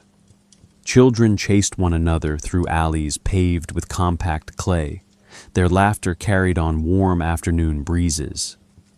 These intimate moments, small, sensory, human, reveal the texture of life beneath the grandeur. Yet even within this flourishing age, subtle foreshadowing appears in the archaeological record. Soil layers show increasing salinization due to intensive irrigation. Some homes begin to cluster more densely, suggesting rising population pressure. Competing city-states grow ambitious, their temples vying for dominance. The seeds of later conflict and environmental strain are there, faint but undeniable. And as this golden age continues to unfold, something deeper begins to stir, a symbolic foundation from which the stories of divine conflict and earthly upheaval will eventually rise. When the golden age matured across Sumer, the hum of the city was joined by a new sound, the quiet, rhythmic tapping of reed styluses against wet clay. Imagine standing in a courtyard beside a schoolhouse in early Uruk around 3000 BCE. The air is warm, carrying the smell of drying tablets, damp clay, and faint traces of incense drifting from a nearby shrine. You hear the soft murmur of teachers reciting signs, the rustle of linen robes, the steady scrape of styluses shaping wedges. This is the birthplace of recorded memory, a turning point when human experience begins leaving durable traces. Writing does not emerge fully formed. It grows from lists, tallies, marks of grain, and livestock. Yet these marks become the foundation for mythology, law, astronomy, trade, and the stories of gods whose conflicts would one day explain the Earth's scars. Archaeological layers from the late Uruk period reveal rooms filled with tablets stacked neatly in clay bins, some inscribed with symbols less than a centimeter tall. Many tablets measure around 5 by 7 centimeters, fitting comfortably into one hand, while others, administrative logs or ritual texts, span nearly 20 by 30 centimeters. When you hold a replica in your palm, the clay feels cool and slightly grainy, with faint ridges where the stylus pressed. These physical impressions link us directly to people who lived more than 5,000 years ago. And perhaps that is why writing felt sacred to the Sumerians. It preserved breath, thought, agreement, ritual. It fixed moments in time, even as the rivers continued to shift. Imagine walking into an early tablet room just after sunrise. Light filters through a narrow window, illuminating shelves made from compacted mud brick. The air is still, except for the faint scratching of a scribe preparing a surface. Reeds gathered from marsh banks are cut into styluses with tips precisely shaped, some pointed for numerical signs, others flattened for complex wedge combinations. Each tool serves a purpose. Each mark must be deliberate. If you watch closely, you notice how scribes bend slightly forward, elbows tucked in, bodies steady. Their movements form a rhythm, not hurried but consistent, shaping the written world one wedge at a time. Scribes held a unique place in society. Their training began in childhood. Schoolrooms, later called eduba, or tablet houses, appear in archaeological layers as rectangular rooms with benches along the walls. Students practiced by copying lists, animals, grains, professions, tools. One surviving exercise tablet lists more than 60 types of fish, each represented by a distinct sign. Scholars debate whether these lists reflect curriculum or community needs. Some argue they were memorization drills. Others believe they encoded economic and ritual knowledge. Perhaps they were both, practical education intertwined with cultural transmission. Astronomy also shaped scribal practice. Temple scribes observed lunar cycles and star risings, marking these events on clay with predictable patterns. Imagine standing beside one of these observers at night. Warm breezes move across the rooftop. The sky arcs in quiet brilliance. Stars appear sharp, unfiltered by modern light. When the moon shifts phases, scribes record the change using small clusters of wedge signs. These observations supported agricultural planning, ritual timing, and temple architecture. Writing was not just administrative, it was cosmic, a way to align the human world with patterns written across the heavens. In a narrow courtyard beside the Eanna temple, around 3050 BCE, a scribe named Lugal Eden sits at a low table, smoothing fresh clay into a tablet. The morning is warm, the air scented with reed smoke and crushed barley. A merchant approaches carrying a sealed jar of sesame oil, its stopper marked with a simple cylinder seal impression. The merchant places the jar on the table, and Lugal-Eden inspects the seal, noting the carved pattern of a bull beside a crescent moon. He presses his reed stylus into the soft clay, marking the quantity. 1 jar, capacity 12 sila. His symbols form clean, angled impressions, each wedge catching a bit of sunlight. The merchant unwraps a small cloth and presents a second seal for verification, its surface carved with a geometric motif. Lugal Eden records the exchange. Origin, owner, destination temple storeroom. A light breeze moves through the courtyard, carrying the faint sound of distant chanting from a ritual underway. When the tablet is complete, the scribe dries it briefly in the sun before placing it in a lined basket for later firing. The merchant nods in gratitude and walks away. Lugal Eden watches him depart, then turns to shape another tablet. His work is quiet, methodical, uncelebrated. Yet it becomes part of the city's memory, one of thousands of small inscriptions that preserve the Golden Age far beyond its living breath.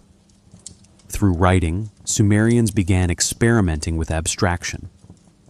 Early poems, hymns, and mythic lists appear within generations of administrative texts. The story of Inanna's descent, the kingship lists, the genealogies of gods, all grow from scribal roots.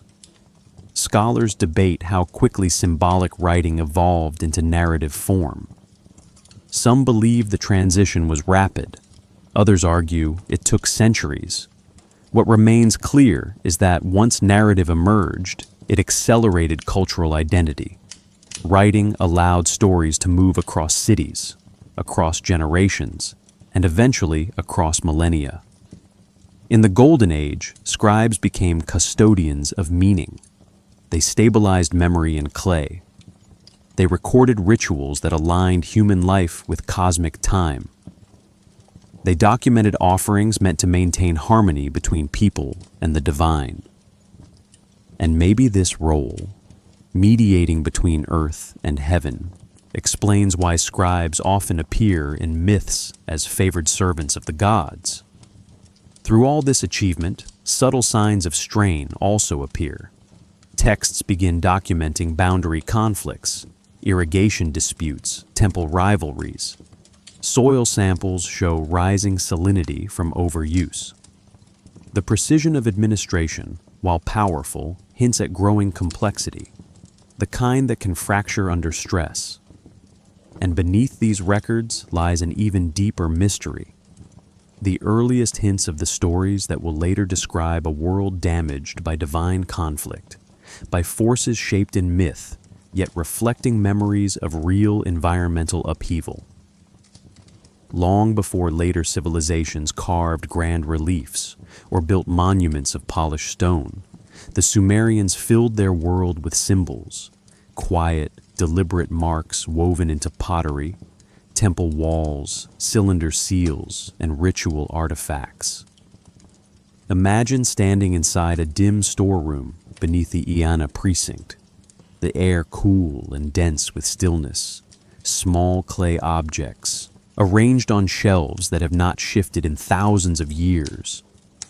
Light filters through a narrow slit, revealing faint patterns impressed into clay tablets, each wedge angled with patient precision. These symbols seem simple at first, but beneath the surface, scholars believe they carried layers of meaning that guided ritual, governance, and cosmology. The hidden code of Sumerian symbols is not loud or dramatic. It is quiet, waiting, patient, an encoded echo of a worldview shaped by both earth and sky. Archaeologists studying early cylinder seals discovered recurring motifs: intertwined serpents, crescent moons hovering above boats, rosette stars carved with 8-pointed petals.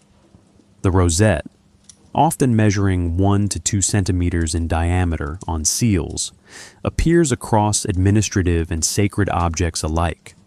Mainstream scholars interpret it as the symbol of Inanna, representing fertility or celestial authority.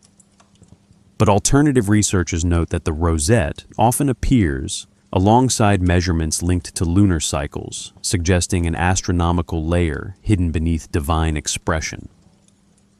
Perhaps the Sumerians designed symbols to operate on multiple levels: the spiritual for the public eye, the cosmic for those initiated into temple knowledge.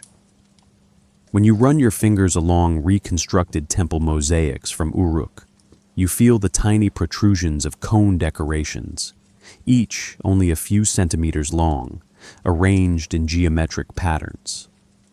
These patterns are not random. Some align with numerical sequences associated with early Sumerian mathematics, base 60 systems that allowed precise tracking of celestial cycles. Scholars debate whether temple mosaics served as teaching devices or ritual markers. One interpretation proposes that patterns encoded seasonal calendars. Another suggests they symbolized sacred numbers connected to mythic narratives of creation. What if both views reflect partial truths, revealing layers built intentionally from practical and spiritual intent? Beneath many temple foundations, excavations have revealed buried offering pits containing miniature vessels, figurines, and objects made of lapis lazuli, shell, or copper. Lapis, sourced from Afghanistan more than 2,000 kilometers away, appears frequently in symbolic contexts. Its deep blue color resembles the night sky, and its glittering specks echo stars scattered across cosmic darkness. Touching a piece of lapis carved into a tiny bead, you sense the deliberate choice of material. Modern geology confirms its rarity, while trade studies reveal the extensive networks needed to bring it south. Some scholars argue these buried offerings represented gifts to deities. Others believe they symbolized microcosms, miniature depictions of the world arranged beneath sacred architecture. Perhaps these pits were unseen worlds beneath the visible one, a secret foundation meant to stabilize spiritual and earthly realms. The Sumerian sign for God, shaped like a star, appears across thousands of tablets. This symbol, a simple 5 or 8-point figure, functions as prefix, title, and cosmological marker. Its repetition suggests reverence, but also structure. Stars move with predictable rhythm, rising and setting in cycles that frame seasons and rituals. When scribes placed the star sign beside the names of deities, maybe they were not merely honoring divine beings. Maybe they were grounding myths within astronomical logic, embedding sky cycles into stories that explained why floods arrived, why winds shifted, why the earth sometimes trembled. Silence plays a role here too. The silence of spaces beneath temples, the silence of burial pits, the silence of symbols that do not explain themselves. Stillness becomes part of the code, inviting interpretation through patient observation. Even today, when archaeologists uncover decorated vessels buried for 5 millennia, the objects retain a muted presence, as if waiting for someone to understand their logic. What if the Sumerians intended certain symbols to be understood only through ritual performance, rather than intellectual decoding?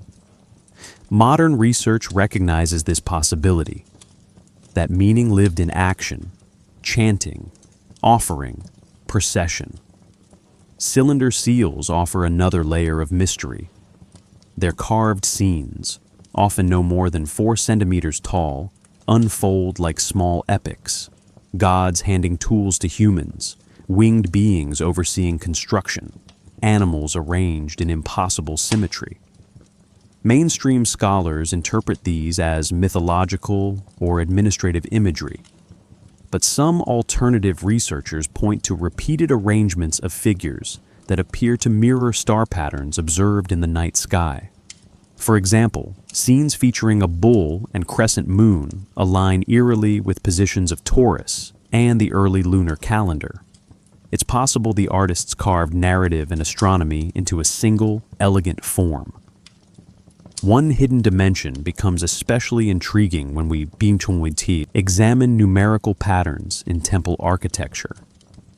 The proportions of some courtyards, the spacing of columns, and the lengths of foundation walls often mirror ratios used in early astronomical calculations.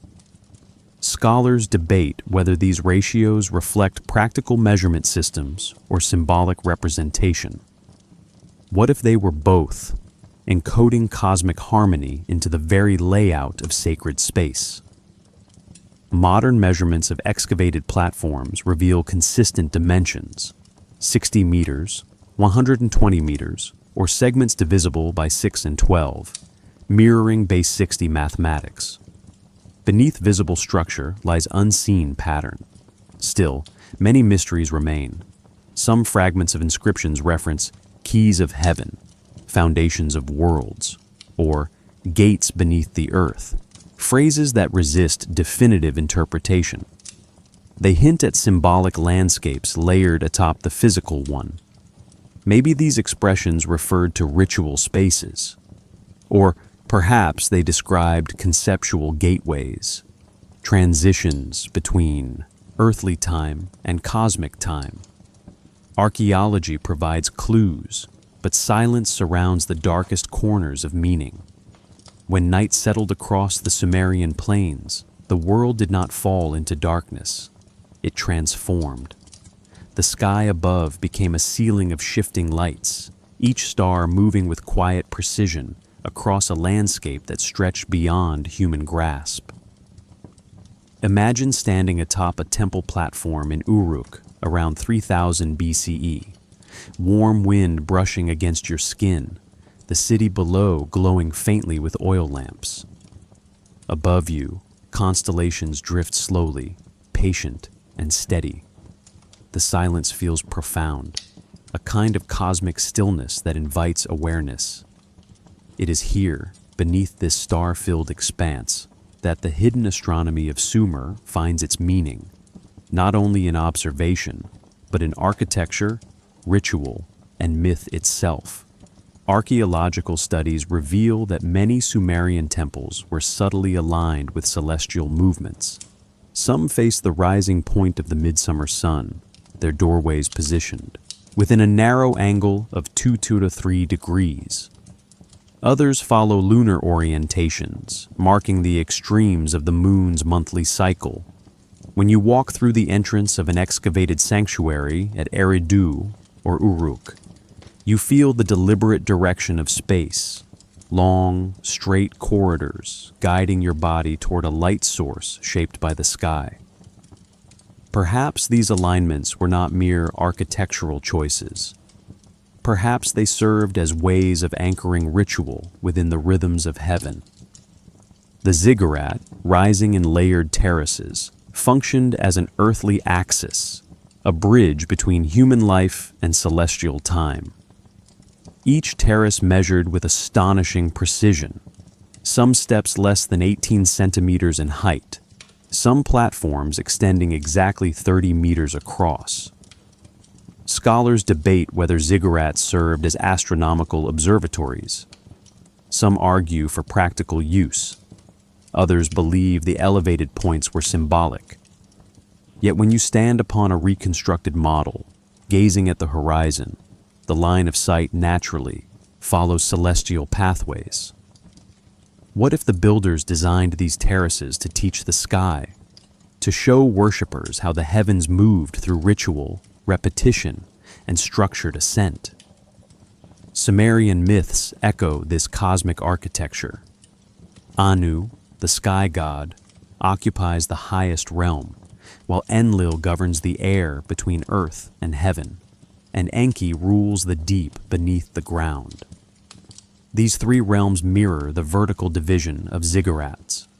Scholars interpret this as symbolic structure, but alternative researchers suggest the myths reflect observational astronomy, constellations layered in zones, each representing a cosmic function.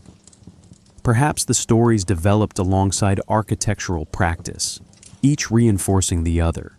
Cylinder seals reveal additional clues.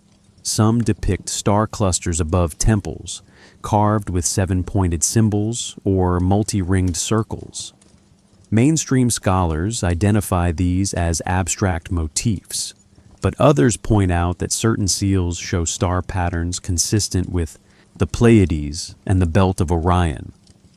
When the Pleiades rise just before dawn in spring, they mark the start of agricultural preparation. When Orion descends in winter, it signals seasonal transitions. What if these carvings encoded agricultural calendars? What if they served as visual guides for communities living by the rise and fall of celestial bodies? Consider a moment reconstructed from ethnographic parallels.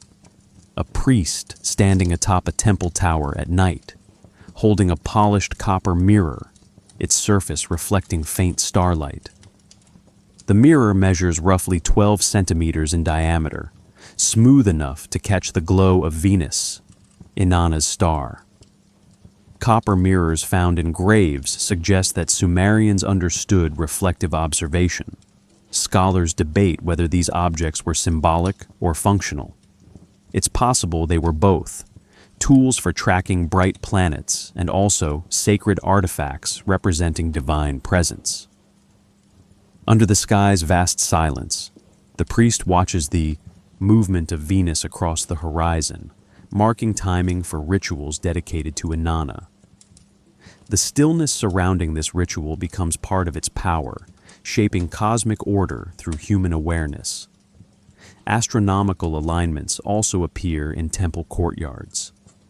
Some excavated plazas contain subtly sloped floors, directing attention toward the eastern horizon. Others include narrow channels carved into plastered surfaces, potentially used to track the shadow of a marker pole throughout the day. Modern researchers have recreated these channels and discovered that their shadows maintain consistent angles, enabling identification of equinox points. What if Sumerian priests used these features to verify ritual timing?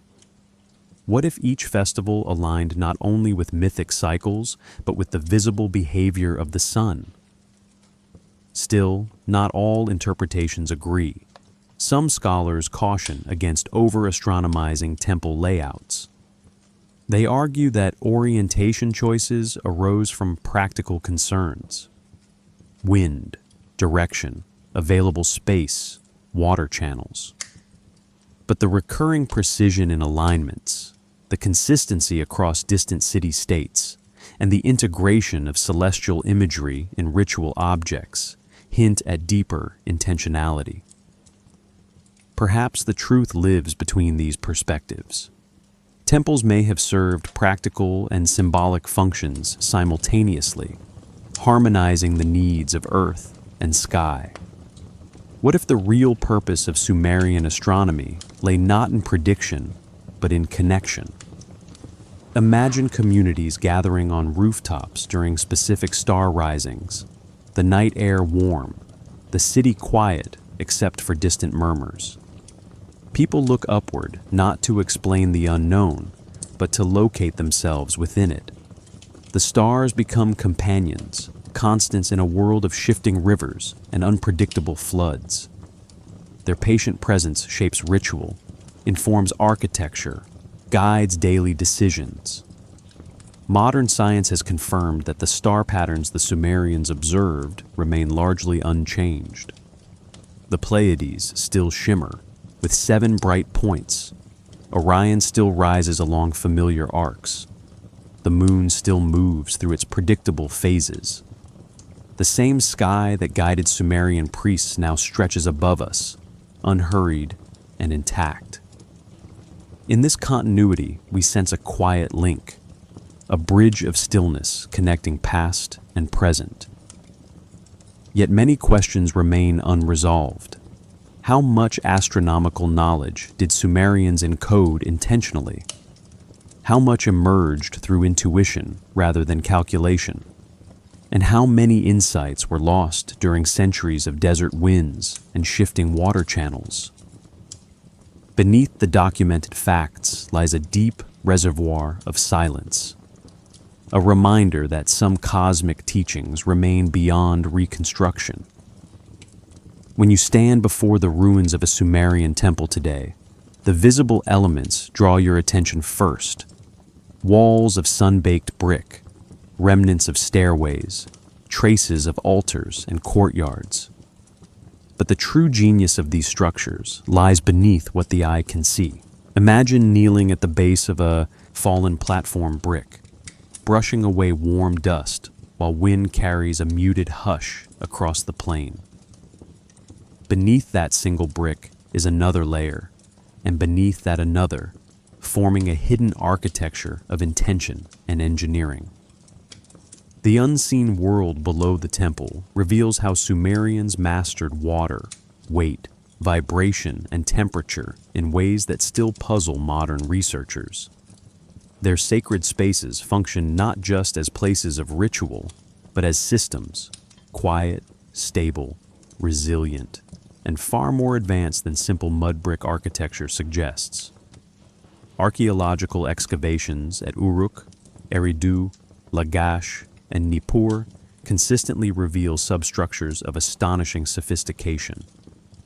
Beneath many temples lie drainage channels, some barely 15 centimeters wide, lined with bitumen-coated bricks to ensure water moved smoothly beneath the building.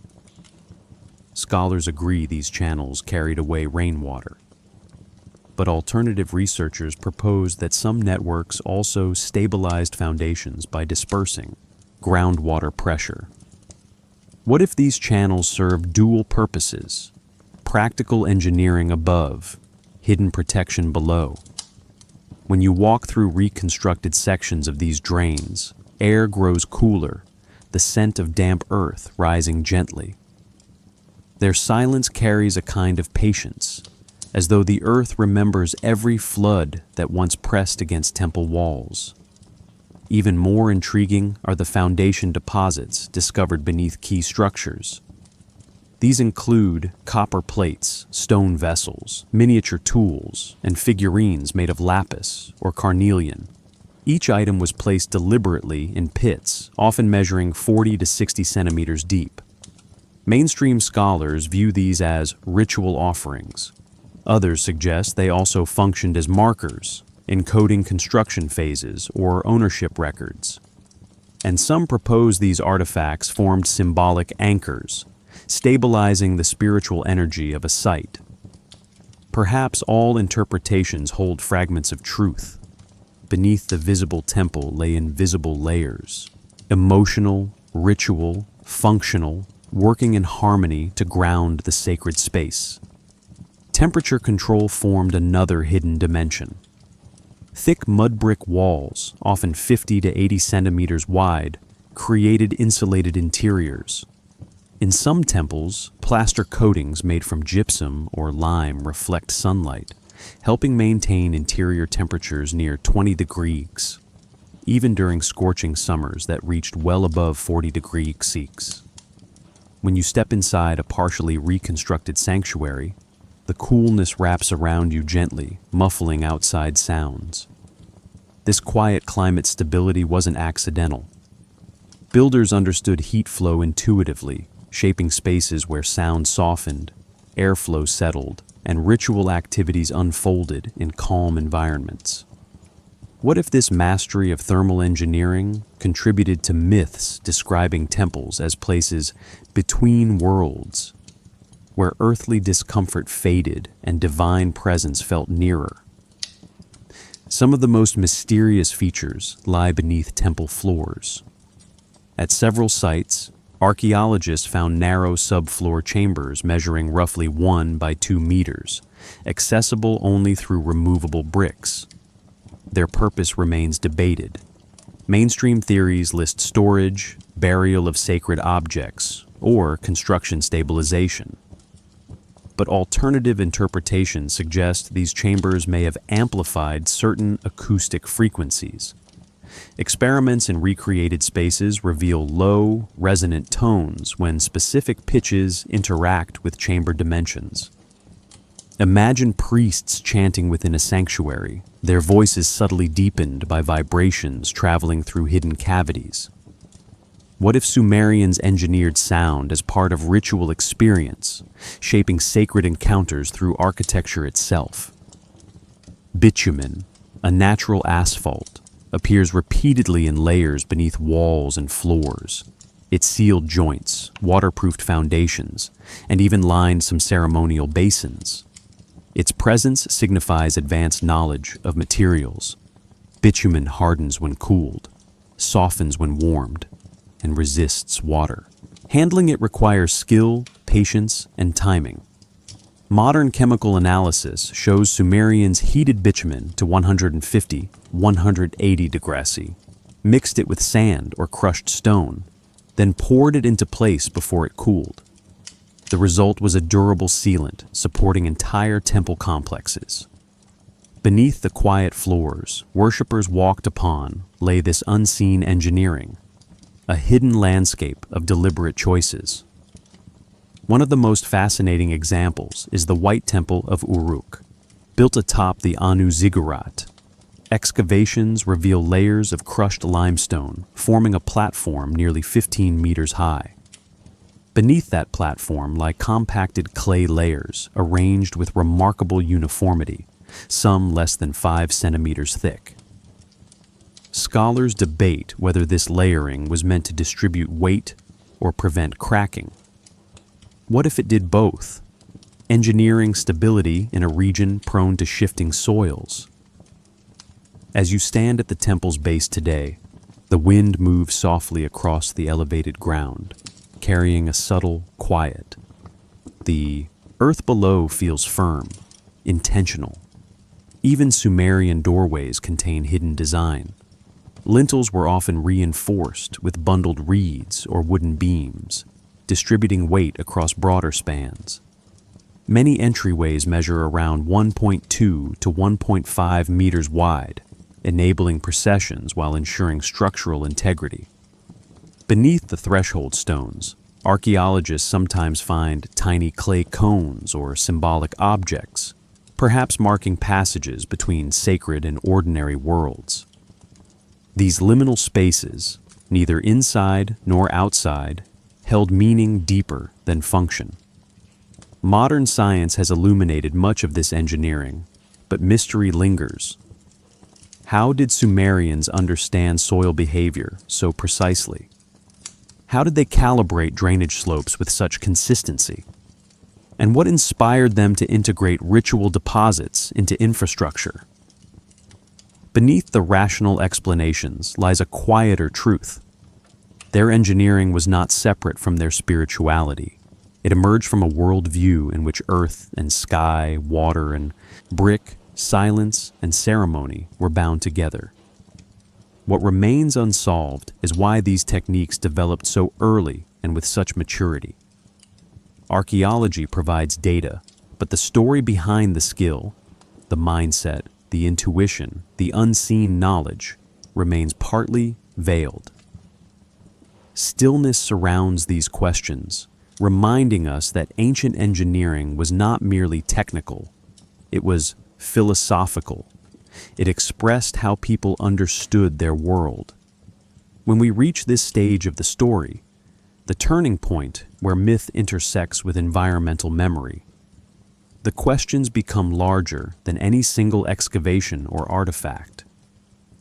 Imagine sitting at the edge of an ancient canal at dusk, warm air cooling slowly, faint ripples moving across the water.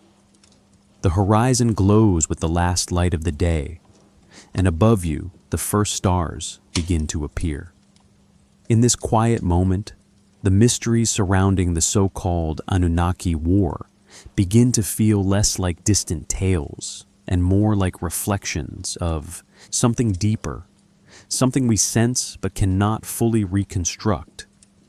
Beneath every material layer unearthed by archaeology lies another layer made of stories, symbols, and echoes of human fear and wonder.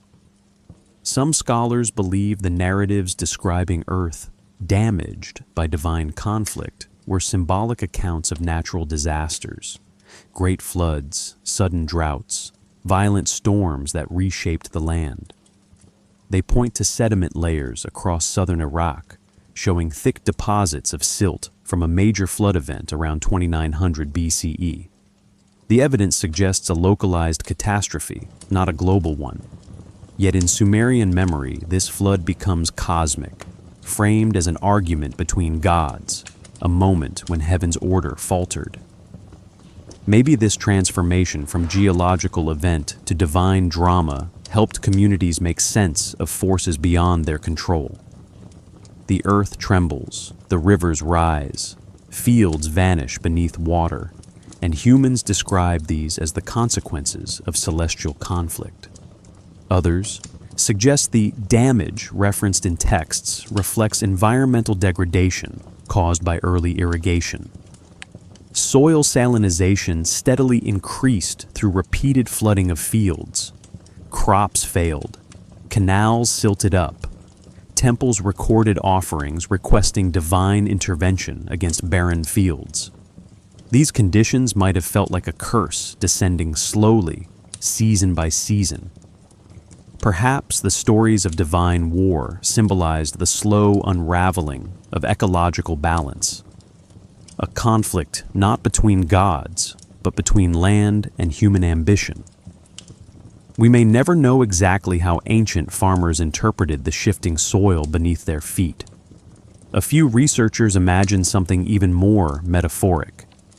They propose the Anunnaki myths capture psychological conflict, the tension between emerging cities, competing priesthoods, and shifting political power. In this view, the damage done to Earth becomes a poetic way of describing the fractures within human communities. When temples fought over resources, when kings clashed for authority, when cities strained under population growth, these pressures might have been reframed as cosmic battles. Maybe myth preserved emotional truth even when historical details were lost. Cross-cultural comparisons add another dimension. Myths from Egypt, Greece, Mesopotamia, India, and the Levant frequently describe wars among gods that reshape landscapes. Mountains are split, rivers diverted, skies darkened. Some scholars read these as symbolic narratives about weather and climate. Others notice recurring patterns: thunder gods battling sea gods, sky gods losing or gaining authority, and wonder whether these patterns reflect collective memory of ancient atmospheric events, volcanic eruptions, or meteor impacts. The Sumerian story of divine conflict fits this larger pattern, though its focus on Earth bearing scars remains uniquely grounded in the soil and rivers of Mesopotamia. Perhaps the most intriguing question concerns the origins of myth itself. Some researchers suggest the tales of warring deities arose long after environmental events occurred, woven from fragments of older oral traditions. Others argue the stories developed concurrently with crises, and a few imagine that myth preceded the crisis, shaping how people interpreted later disasters. We may never know which direction the timeline truly flows. Myth and memory intertwine in ways archaeology alone cannot fully separate. The possibility that early Sumerians observed celestial disturbances, unusual planetary alignments, bright comets, or dramatic eclipses adds yet another layer. Ancient tablets show detailed star lists and omen texts linking celestial patterns with earthly outcomes. A solar eclipse, for example, was rarely seen as random. It was framed as divine displeasure. What if environmental hardship followed close behind an eclipse, reinforcing the belief that cosmic conflict had direct consequences on Earth? Modern astronomy confirms eclipse cycles, but understanding ancient interpretation requires humility. Maybe the sky served as a canvas upon which people projected their deepest fears and their greatest hopes. Still, beneath all these interpretations lies a gentle acknowledgement. We may never fully reconstruct how Sumerians perceived the so-called damage to Earth. Perhaps they understood their world through frameworks lost to us, frameworks where natural, political, spiritual, and cosmic realms flowed into one another seamlessly. The stillness of deserts, the quiet of abandoned canals, the fragments of broken tablets all remind us that absence is part of the story too. Silence does not always indicate ignorance. Sometimes it reflects knowledge held in forms no longer available. Ritual gestures, tonal chants, temple performances, seasonal processions.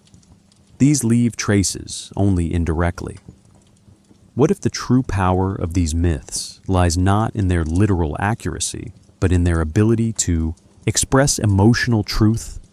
The world changes, stability fractures, communities endure hardship, stories arise to explain not just how events occurred, but how they felt. Myth becomes memory, adorned in cosmic symbolism. And as we sit with these questions, the value of mystery becomes clearer. Not knowing is not failure. It is invitation. It encourages patience, quiet attention, and deeper listening to the fragments that remain. The great questions surrounding the Anunnaki War do not demand definitive answers. They invite us to stand at the threshold between history and myth, aware of how little we can grasp, yet grateful for what persists. A landscape shaped by time, a sky unchanged, and stories carrying echoes of ancient understanding. When we reach the stories describing the so-called Anunnaki War, the landscape of certainty shifts again. Imagine sitting beside a mound at dusk, one of those broad, layered rises called a tell, built from centuries of habitation. Wind moves gently across the surface, carrying dust that once formed the walls of ancient homes. The stillness deepens as daylight fades, and in that silence, the questions surrounding this legendary conflict begin to feel heavier, more intricate. The myths speak of battles between great powers, of earth shaken, of humanity caught between forces beyond comprehension. But what lies beneath these stories? What fragments of truth, memory, or metaphor shaped this narrative of cosmic struggle and its aftermath? Some scholars believe the Anunnaki War is simply myth, a symbolic story that dramatizes tensions between rival city-states. They point to inscriptions where gods stand in for political factions, with divine conflict mirroring human rivalry. In this interpretation, the damage to Earth reflects the destruction of fields and canals during warfare. Cities like Kish, Uruk, and Lagash fought repeatedly for water access. Irrigation embankments collapsed, leaving silt-choked channels and ruined harvests. Maybe people remembered these events not as political outcomes, but as divine battles that reshaped the land. We may never know exactly how political events transformed into cosmic storytelling. Others suggest the myth reflects deeper environmental trauma. Geological studies reveal evidence of major drought cycles in Mesopotamia around 2200 BCE. Desiccated soils, increased salt content, and collapsing agricultural systems point to a prolonged environmental crisis known as the 4.2 kilo-year event. In later Sumerian memory, this event becomes tied to themes of divine abandonment and celestial conflict. What if these stories carried emotional truth? The sense that the world itself was turning against its inhabitants? Maybe myth helped people express a natural disaster in language that felt familiar, sacred, and emotionally resonant. A few researchers propose more enigmatic theories. Some imagine the War of the Gods contains echoes of meteoric events or atmospheric disturbances remembered across generations. There are records from various cultures of fire falling from the sky, of days darkened unexpectedly, of loud concussive sounds that shook villages. While no direct evidence connects these events to Sumer, the possibility lingers. Perhaps a meteor strike far from the region inspired stories carried through trade networks. Or maybe a rare atmospheric phenomenon, red dust storms, volcanic ash drifting from distant mountains, created sensations interpreted as cosmic upheaval. We may never know which natural events fed mythic imagination. Then there are those who interpret the Anunnaki stories as metaphors for human evolution, symbolic narratives describing the emergence of kingship, agriculture, and complex society. In this view, the war represents internal human struggle, the tension between order and chaos, between cooperation and competition, between old ways and new. The damage to Earth becomes metaphorical, expressing the cost of societal transformation. Maybe myth allowed people to reflect on the burden of progress, the realization that every advancement carries unseen consequences. Cross-cultural patterns make the mystery deeper. Stories of divine wars appear in Egypt, Greece, India, and the Levant, often describing battles that alter landscapes. Mountains crack, rivers shift, skies darken. Scholars debate whether these are independent traditions or variations of shared memory. What if ancient people everywhere witnessed environmental events they could not explain, and myth served as the unifying language of understanding? Or perhaps these stories evolved independently because human communities responded to crisis in similar emotional ways. We may never know which explanation holds. One particularly intriguing theory suggests that the damage described in texts may include memories of seismic activity. Southern Iraq lies near shifting tectonic zones, and geological studies reveal evidence of small but impactful earthquakes throughout Sumerian history. An earthquake could fracture irrigation canals, topple walls, and alter water flow. In a world where divine forces governed fate, these events may have felt like the shock waves of a celestial conflict. Perhaps myth preserved the emotional truth of sudden upheaval, the way the ground trembles beneath one's feet, the way silence follows, heavy and disorienting. And yet another interpretation focuses on psychological meaning. Myths of cosmic war often symbolize fear of disorder, the dread that stability could collapse at any moment. In the highly controlled irrigation societies of Sumer, stability was everything. Water levels, harvest cycles, ritual timing, all required delicate balance. Anything threatening that balance, drought, flood, invasion, could feel like an existential blow. Maybe the Anunnaki war expresses this anxiety in symbolic form. The gods fought, the story says, because the world felt fractured. In every theory, a quiet acknowledgement lingers. We may never know which strands of memory, metaphor, or historical experience shaped this myth. The texts are incomplete. The tablets are broken. Some narratives come to us as fragments, a name here, an image there, a reference to fire or wind or trembling earth. Silence fills the spaces between these fragments. But silence is not empty. It invites reflection, patience, and humility. What if the true meaning of the Anunnaki war lies not in choosing one explanation, but in accepting the coexistence of many? Myth is multi-layered. It reflects environmental memory, political struggle, emotional truth, metaphor, ritual, and symbolism. Perhaps the value of the story is not in its literal accuracy, but in its ability to express something universal, that the world can break, that communities endure hardship, and that humans seek meaning within change. When we arrive at the legacy of the Sumerians, the memory that survived long after the cities fell silent, we find ourselves standing in two timelines at once.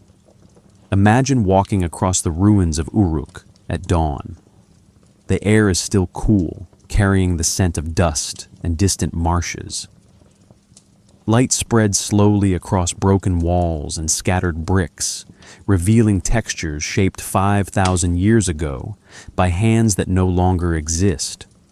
Yet their stories remain, their symbols endure. Their myths, including the tales of divine conflict and earthly damage, still echo in our languages, our sciences, our imagination. Memory outlives stone, and in Sumer's case, it outlives kingdoms. Much of what we know about these ancient worlds survived through clay, small tablets pressed with wedge-shaped marks. Many tablets were dried rather than fully fired, which means they hardened naturally when ancient cities burned in later conflicts. Fire preserved memory.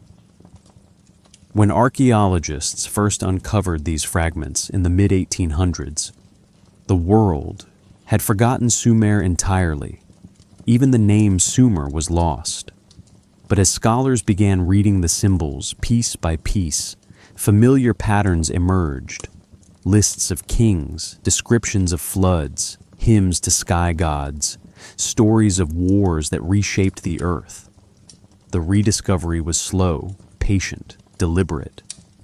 A process mirroring the steady rhythm of the scribes who first recorded the words.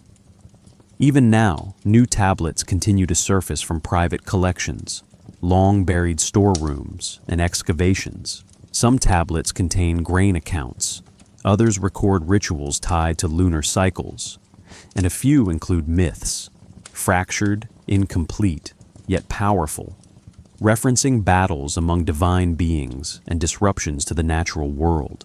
Modern scholars debate whether these myths preserve memories of environmental crises, political conflicts, or symbolic teachings. But the act of questioning keeps memory alive. Each newly deciphered tablet becomes a bridge extending across time, connecting us to minds that lived under the same stars we see tonight. Still today, archaeologists kneel in the dust of ancient sites, brushing away soil with soft tools, measuring walls with laser scanners, mapping foundations with ground-penetrating radar. Their work reveals how cities formed, how rivers shifted, how temples expanded and collapsed. Even now, sediments contain clues, pollen grains showing ancient crops, salt crystals revealing irrigation stress, charcoal traces hinting at sudden destruction. These small pieces of evidence speak quietly, yet clearly. They remind us that Earth carries scars of both natural change and human choice. And perhaps this continuity, this rhythm of creation and loss, explains why Sumerian myths found such lasting resonance. The legacy does not belong only to archaeologists. Language itself carries echoes of Sumer. Words tied to measurement, astronomy, and timekeeping often trace faint lines back to those early systems. The idea of dividing hours into 60 minutes, minutes into 60 seconds, reflects a worldview shaped by base 60 mathematics. Even now, when we glance at a clock, we unknowingly use Sumerian logic, and when astronomers map sky coordinates in degrees, minutes, and seconds, they follow frameworks laid down by people watching the same constellations thousands of years ago. Continuity flows quietly beneath modern life, like an ancient canal still guiding water long after its builders disappeared. Even now, the myths themselves continue to inspire curiosity. Researchers from multiple fields, archaeology, geology, mythology, linguistics, bring new interpretations each decade. Some find metaphor, others detect environmental memory, and a few search for encoded astronomical knowledge. Perhaps the Sumerians intended their stories to work on many levels. Or perhaps the myths evolved as communities needed them, reshaping themselves through cycles of remembering and forgetting. Civilizations rise, fade, and return through traces, But stories persist. They travel through time differently from cities or bricks. They take root in imagination, in ritual, in art. The physical landscape also preserves legacy. Tell sites, broad mounds built from centuries of habitation, remain visible across southern Iraq. Even now, they rise from the plains like sleeping giants. Beneath each one lies a layered history of people adapting to rivers, droughts, storms, and shifting political tides. When the wind sweeps across their slopes, a quiet sound emerges, a soft rasp of sand against clay, a whisper of continuity. The earth remembers. It holds the imprint of every transformation. Still today, scientists analyze climate data from ancient sediments, comparing them to modern weather patterns. They find parallels, cycles repeating, landscapes evolving under familiar pressures. Perhaps this continuity explains why the Sumerians framed environmental change in mythic language. The world shifts, unpredictably at times, and people seek meaning in those shifts. Maybe their myths offer insight not into cosmic wars, but into the human need to interpret change with stories of order and intention. Even now, the stars hang above us in the same configurations the Sumerians traced. Orion rises along the eastern horizon. The Pleiades shimmer with blue-white light. Venus glows low in the morning sky. These celestial patterns, unchanged for millennia, create a sense of connection across time. When the Sumerians mapped divine realms onto the heavens, perhaps they recognized this continuity, the patient stability of the sky compared to the fragile shifting of earthly life. The legacy of the Anunnaki tales, the environmental memories, the engineering brilliance, the symbolic systems, all of it persists through us as listeners, readers, seekers. We inherit not only their stories, but their questions. We inherit their wonder. And as we reflect on the world around us, perhaps we continue the work they began, observing, recording, interpreting, imagining. Their journey becomes part of ours. And as we stand now near the threshold of the final section, the stillness of the ancient world gathers around us gently. The ground beneath us holds memory. The sky above us holds continuity. And somewhere between those two realms, the story continues. Not just in archaeology or myth, but in the quiet awareness within you, listening across time. When we reach the end of this long journey, the tempo shifts again, returning us gently to where we are now. Imagine yourself sitting quietly, your breath moving in its own slow rhythm, the world around you softening at the edges. The ancient cities fade into silhouettes, their walls settling back into the earth, and the stories of gods and kings become distant echoes. What remains is the simple awareness that time stretches in both directions, behind you and before you, and you are resting within one small, peaceful moment of it.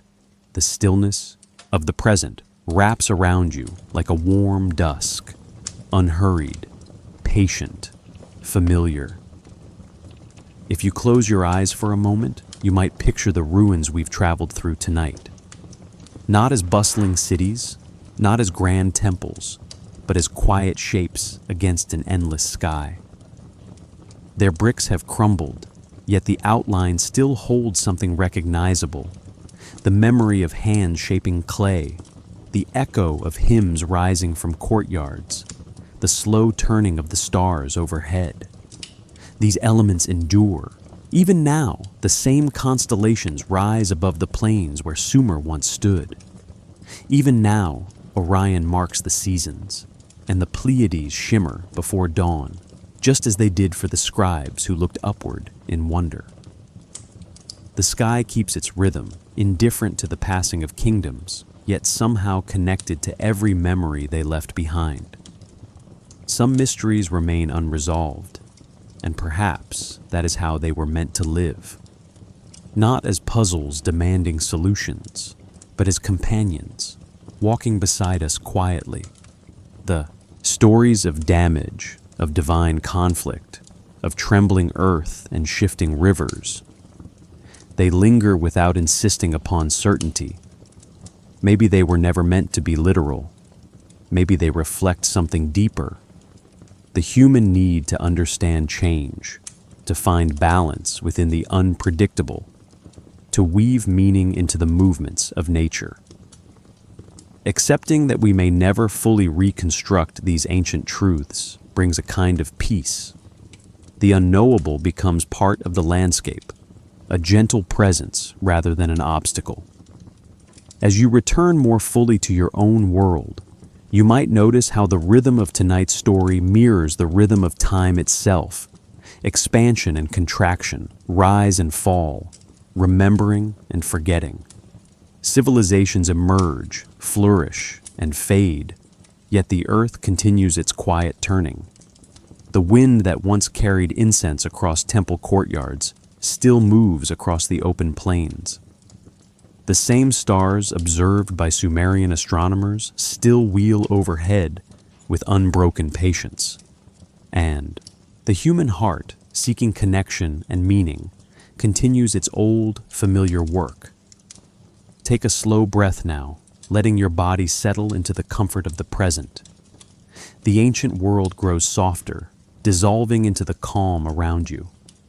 Yet a trace remains, not in detail or chronology, but in feeling, a sense of continuity, a gentle awareness that the past is never entirely gone. It lingers in the soil, in the sky, in the quiet curiosity within you. Perhaps that is the real legacy of these stories. Not answers, but a lasting openness to wonder. And as the narrative fades, a final image settles gently into place. Wind still moving over ruins, carrying dust and memory. Stars still watching, steady and unchanging. Stone still remembering, holding echoes in its quiet weight.